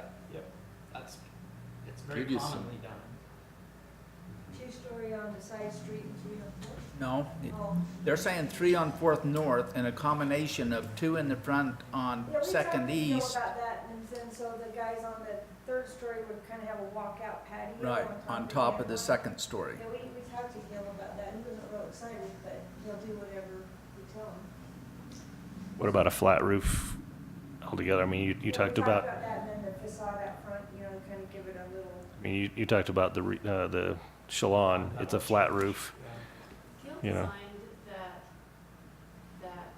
those apartment complexes just north of Provo City Library. And it's kind of got that. Right on University, the brick. Yeah, and Look. it's actually not brick, It's it's not- that Yeah. stucco. Stucco brick. But I mean, that's got a little bit of that old school throwback look to it, but Which I think really, really works in this setting well, that kind of Mm-hmm. a design Facade. perspective. Maybe just my last thought, and then I can sit down and shut up. Yeah, right. Sorry. I could. We won't. He didn't I- commit to Let it. me say, the things that we're, for lack of maybe just a better way to say it, we're kind of struggling with here a little bit. I know they're maybe a little bit frustrating for you guys.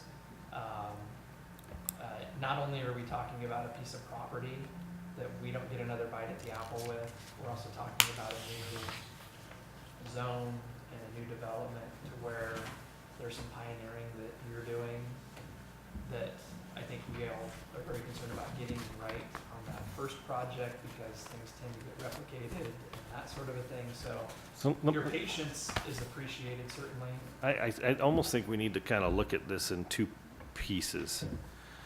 One is the correct zoning, which is really applying to the site plan. The building design, which again, just because of who I am, I'm interested in, is certainly tied to that zone, but ultimately isn't necessarily important at this point. And so maybe it's a function of setting a, I mean, I did a project where the setbacks were a certain, it was a maximum of feet away from the there was a minimum and a maximum. So it basically gave you as a developer the ability to say, okay, I want to put it as close as I want to or as far as I want to, just depending on how you want to use the property.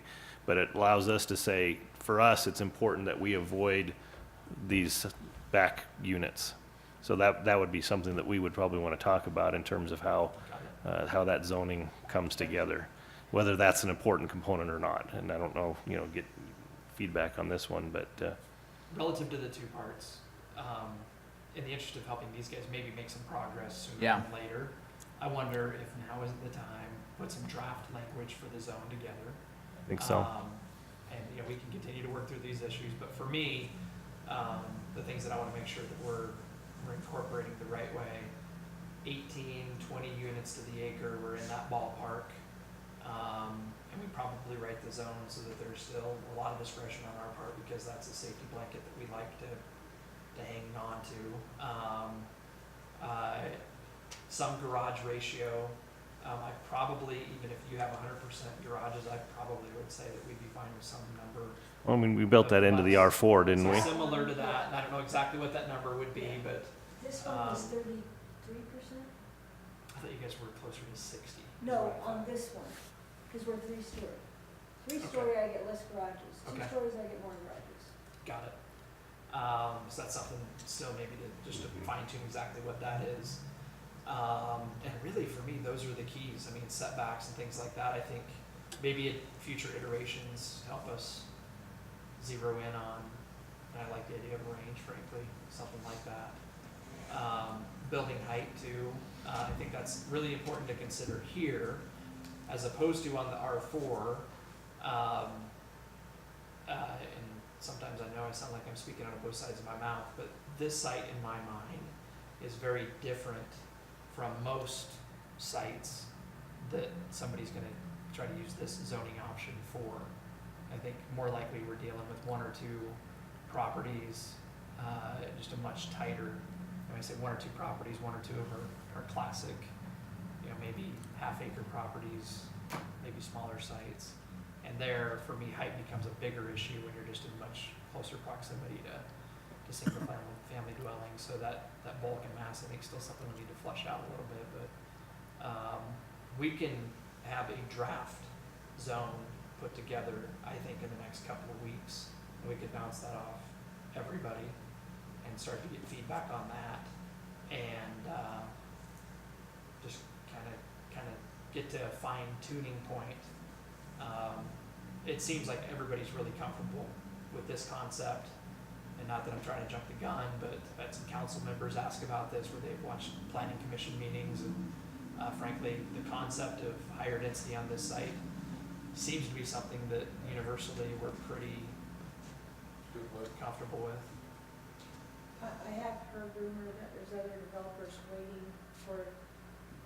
See what this to happens. happen, and they're gonna, they have Sure. properties waiting, I know that's so- the case, I've talked to Yeah, them, so it's I absolutely know true. everybody's kind of waiting for us. And so. You guys get to be the guinea pigs, That huh? zone is gonna be tough to write, because you don't know what those other properties are. But So- that's So we don't exactly have why anything that's even close we're to gonna it. be as Can I deliberate as throw we out can there now. Not as many, that not as in other cities, and Dave, you may agree that your side yard setbacks, if you will, are determined by your height of your building. That's So, true. yeah, so if if your building is 40 feet high, then your setbacks many is are that out there? regardless. But, that may be helpful, I don't know. I like that. Okay, any other comments? I do have I a don't think I comment, was just on the drive-through. because we put so I don't much think I time was into on the the discussion of the drive R4. Went and drove around and looked at different things, and not just setbacks and height, and the outward appearance, and what way they should face, but, we looked into what kind of neighborhood feel it's going to bring, and, that the amenities that would be included. And so, this is different, I understand that. But I'm just listening to all the conversation and all the talk, and I'm thinking about, my own experience living in an apartment those first, few years with little kids, and maybe we're talking older people, I don't know, but I feel like that should be included in our discussion about the zoning and not overlooked, because this will be its own little community. These, even though it's small, and maybe only one building or two buildings, it's still gonna be kind of like that.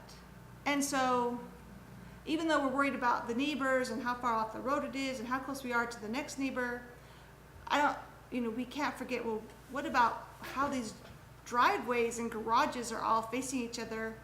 Where is the open space? Where are the people going to feel that sense of community? Everybody has to walk out onto the side of the road, that side of facing the street, and that's okay, that's what we want. And if that is I'm totally fine with that. But looking at, the picture with the beautiful green space in the middle, just as an example, with parking all the way around it, with garages facing it, to me, that's opposite of what we were interested in when we were looking at R4s. And so, even when we talk about townhomes, we're big on how's that gonna look, where are the people gonna gather, where's the parking, how are people accessing and getting out, and not just how that's impacting the community, but how that's actually impacting the people themselves. And so, The neighborhood that's being created is what. right, so I just want to throw that out there. I don't have a solution or anything. I'm just saying I haven't heard that talked about, and so I just wanted to throw that out there. That's good that you comment, I think, okay, what I want to live there. And the one that has the U with the park, I look at safety, because, being a woman with kids, I think, okay, that's wide open. I feel pretty safe being out there, where if the park's, I got buildings all surrounding me and I'm kind of secluded back there, is that kind of scary? So we look at those, Karen and I look at those issues. Okay, where would you feel safe if you were living there? How do you want that to feel? Where people are driving by and they can see what's going on. Is that a safer community, or is there going to be less crime because it's open? So yeah, Trace, we do look at that. That's huge. So if we're going to create a zone that's not, maybe this will be the only place in the whole city that will ever have this zone, but potentially it sounds like there's others who are looking at it. I just feel like when we're creating that zone, as much as we put that into the R4, we should And that community, put that. I don't know how much of that goes into zoning, but I just know we talked a lot about it. it does, the idea of having garages and that is that's a high demand or a bar that you just have. Yeah. It does make that separation. It's kind of like trying to have it both. You said it Totally. the very first time, but I said, is it a deal breaker if we don't do garages? And it's like, you just can't have both. Yeah, I think there are trade-offs and there's a need to prioritize certain things, but relative to what you said, first of all, I completely agree that we don't want to shortchange any of the kind of neighborhood building elements or just community amenity kinds of things that we were very deliberate in thinking through with the R4 zone. I guess from my perspective, the issues that we've focused on, just with what we've talked about so far, I think they're the most challenging to deal with. Whereas some of the other things, if we can come up with how big buildings can be, where they need to be, and how the property gets accessed, then the other things are relatively easy to kind of program within that set of parameters. But by all means, we would expect there to be amenities, and then on the different iterations that we've seen, I think they all suggest that there will be. But like you just said, maybe this zoning has a different garage. Maybe we want things done differently than the R4. Certainly, yeah. Because it it is smaller and different. And that's what I was just saying. Yeah. Just the ideas that we're talking about, well, how does that actually impact the neighborhood? I'm just feel Like, not- talking the give and take, is the give and take for getting that corner layout that you like to give up the garages, because I understand the design constraints. Right. Maybe that's that give and take that needs to be Right, exactly. thought through. And that's, that's prioritization on our part, I think, right? Well, I'll give you my 2 bits, okay? Been waiting for it. You have. I don't like, first of all, everything going on 200 East I don't like. It's just too much traffic there. and I'm still against the 3 stories. I just think that's too much for that neighborhood. I just think it's way too much bulk for what's around there.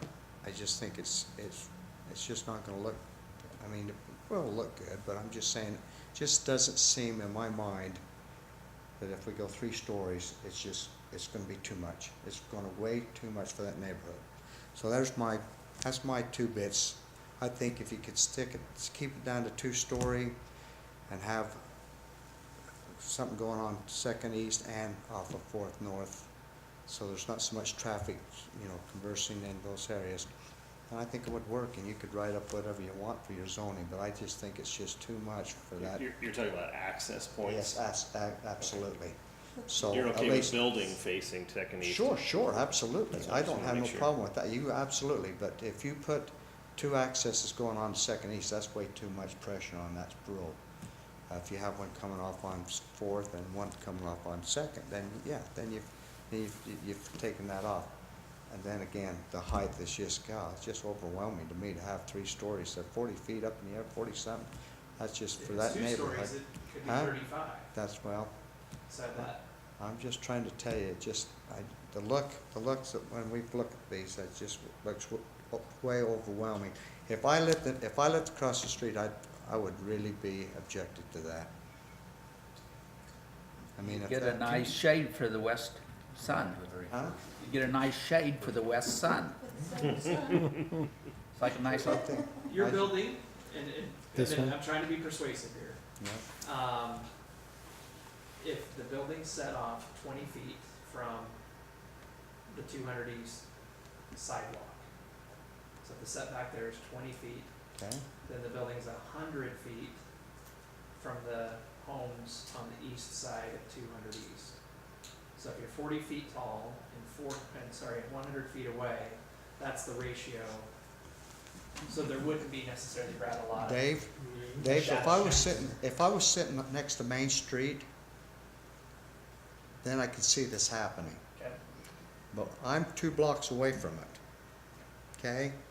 Now you're getting out of concept of what we're dealing with.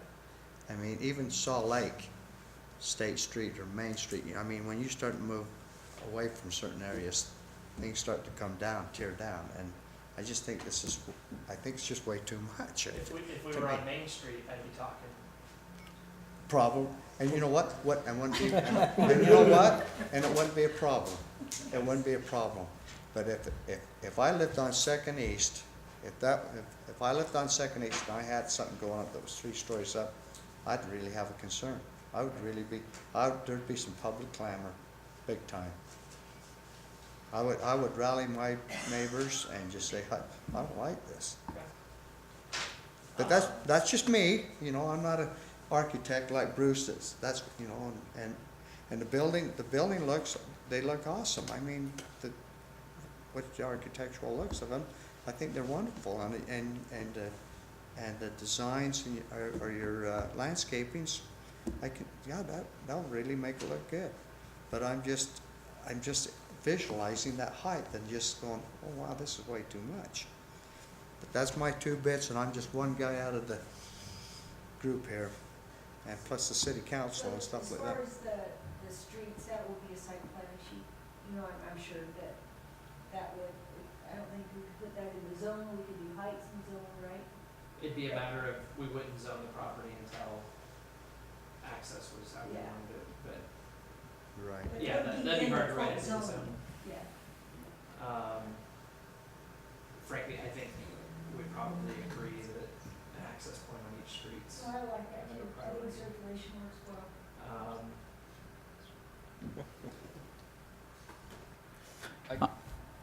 I'm okay with either the 2 or the 3-story configuration, but I do like the idea of an access on both streets. So that's my 2 bits. I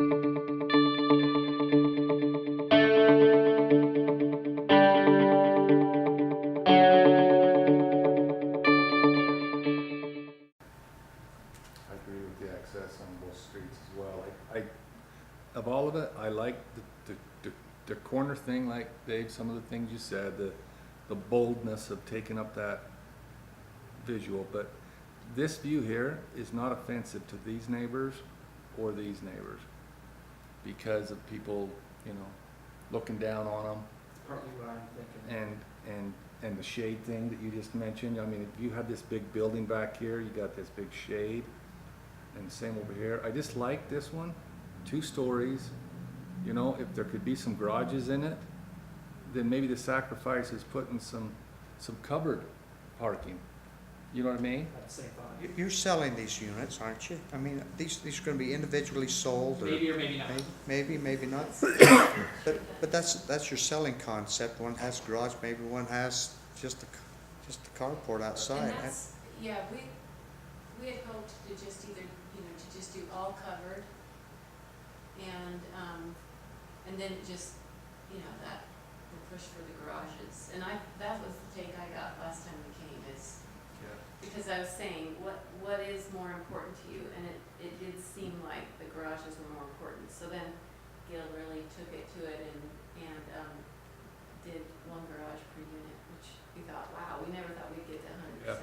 We had to do that with 3 buildings to make that happen. But it's healthy, that's how you look at it and go, okay, now we got what we wanted, do we really want it? Yeah. I mean, how does everybody else feel about this first try? Pardon me? How does everybody else feel about this first concept? It doesn't have garages, but everything else was 2 thumbs up.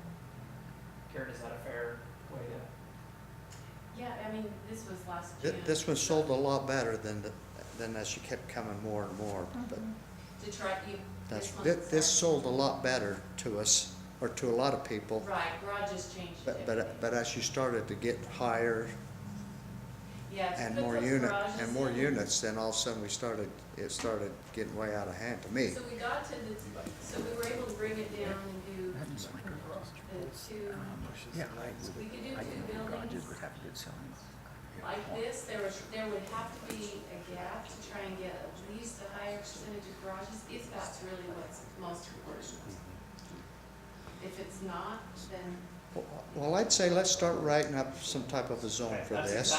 So I have that thought, That where I'll commit now to have some kind of draft. And ready for their then next we meeting. start writing up landscaping, setbacks, and heights to it. And here's my other thought, and I really appreciate your concern about how the neighbors feel about it. How do you guys feel about sometime maybe before their next meeting? And admittedly, the next month is rough for us, just scheduling wise, we've got a holiday. But I think we probably, would definitely want you to be available. What if we invited everybody on that block and maybe the people across the street just to come in and talk about this? Have you talked to any of the neighbors at all? Well, we were 3-story, we were gonna have a neighborhood meeting and talk to them, but then we switched to all 2-story, and we thought, well, then that won't be offensive to anybody, because you can have a 2-story anyway in that neighborhood, So once If we I was a neighbor, I would love somebody to talk to me about something like this, instead of having a public sign put in front of my yard saying, we're having a public hearing this week on this concept. I have mixed feelings just because in great ways, I think even just this discussion kind of shows design by committee gets to be a real challenge, I think, sometimes, to having too many people saying this. You'll never But get this that. is a time with just 5 of us. case where I think the neighbors would receive it well. The idea of the property changing use, I think, will be well received. I could be wrong. They have been in here before. That's right. Well, you're cleaning up something that's a Right. terrible mess. Right. You know, that's your big thing, Karen. You're cleaning something up that's been an eyesore for years and years and years, and been a complaint to a lot of people, including all those neighbors. In fact, the last time this property was going to be potentially converted into something, most of the neighbors in that neighborhood came to the hearing, and just about every one of them was in favor of the change. And mind you, it was a little bit different change than the apartment. But it was a residential treatment housing It facility. was, and they That's did like- not, Oh, that really? did not bother them. Their So- concern was, I had forgot about that.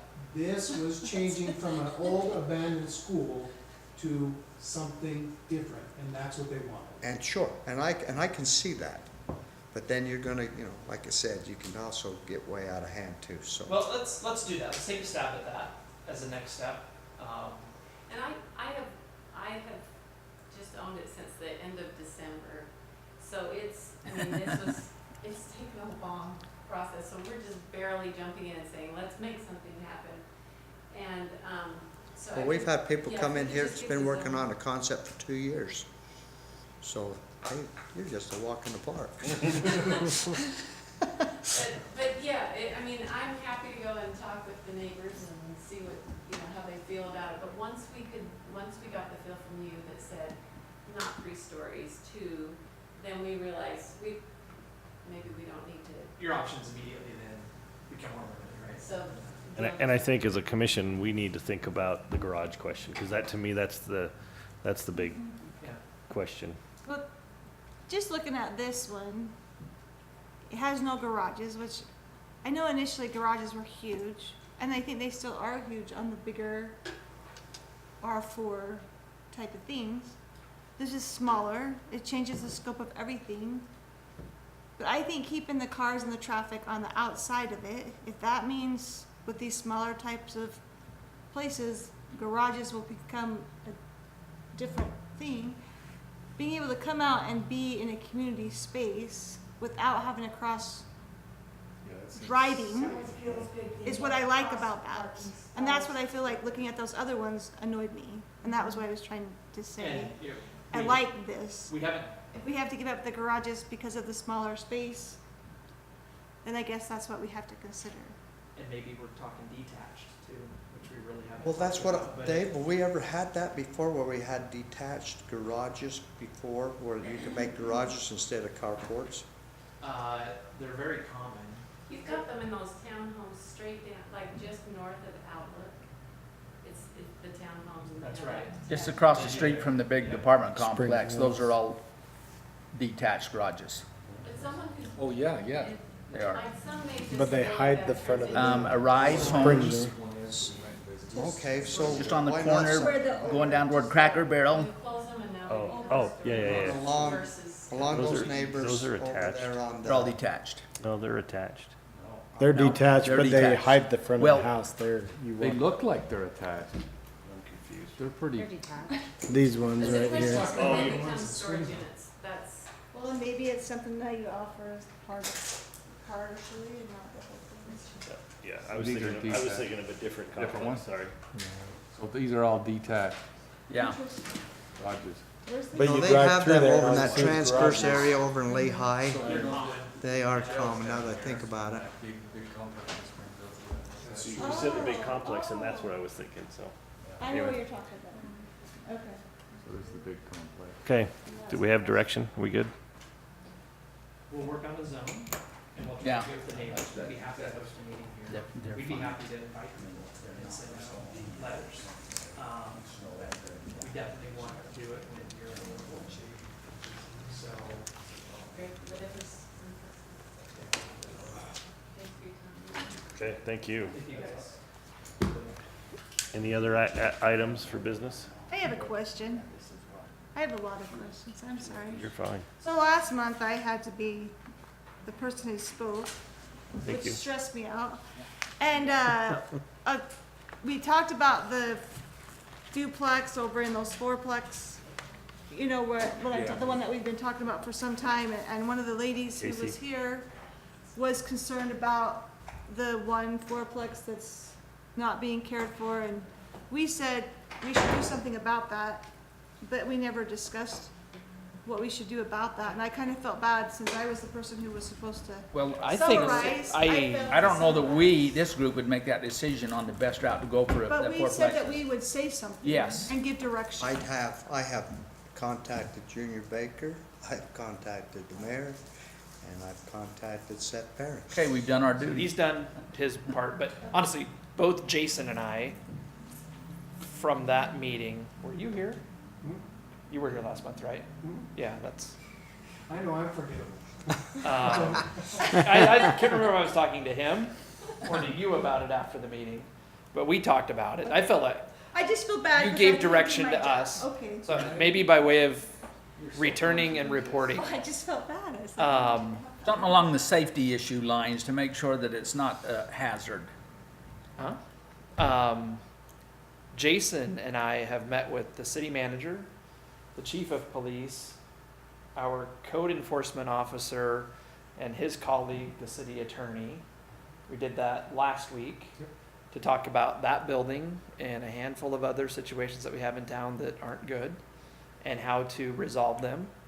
Of all of the situations that we talked about, the building that you're referring to, I think will be the hardest to do something about from a legal Because somebody perspective. keeps the lawns mowed and It's honestly, I think it is maintained just well enough that it would be really hard for us to write rules to force any compel them to fix something without impacting potentially a big part of the community that we probably don't want to be hands-on with. So I think we're taking a different tack. The city manager said, hey, I'll reach out to the owner and just try to figure out why he has this property that is doing him no good and the neighborhood no good. And can we come up with some different way to handle it? And frankly, I think that is the most potentially beneficial way to try to deal with it. Well, I wonder if there's a rift Common sense then is what you're saying. between him and the other property owner right there. What was the guy's name? You know him, that has the fourplexes. Oh, Paul Casey. Yeah, Paul. So I think he approached him about buying that. He's told me several times he has, yeah. And It's so, not worked. With code Well, enforcement. and so now I'm wondering if there's a rift somehow between those two, and he just said, I'm doing I this would to hope show you. If it's that personal, then maybe somebody else approaching the owner Yeah. might be more Might be successful. successful. People that act counterintuitively is what makes code enforcement typically, I think, the Yeah. hardest. Or as hard as it is sometimes to be successful with. Just, I mean, why?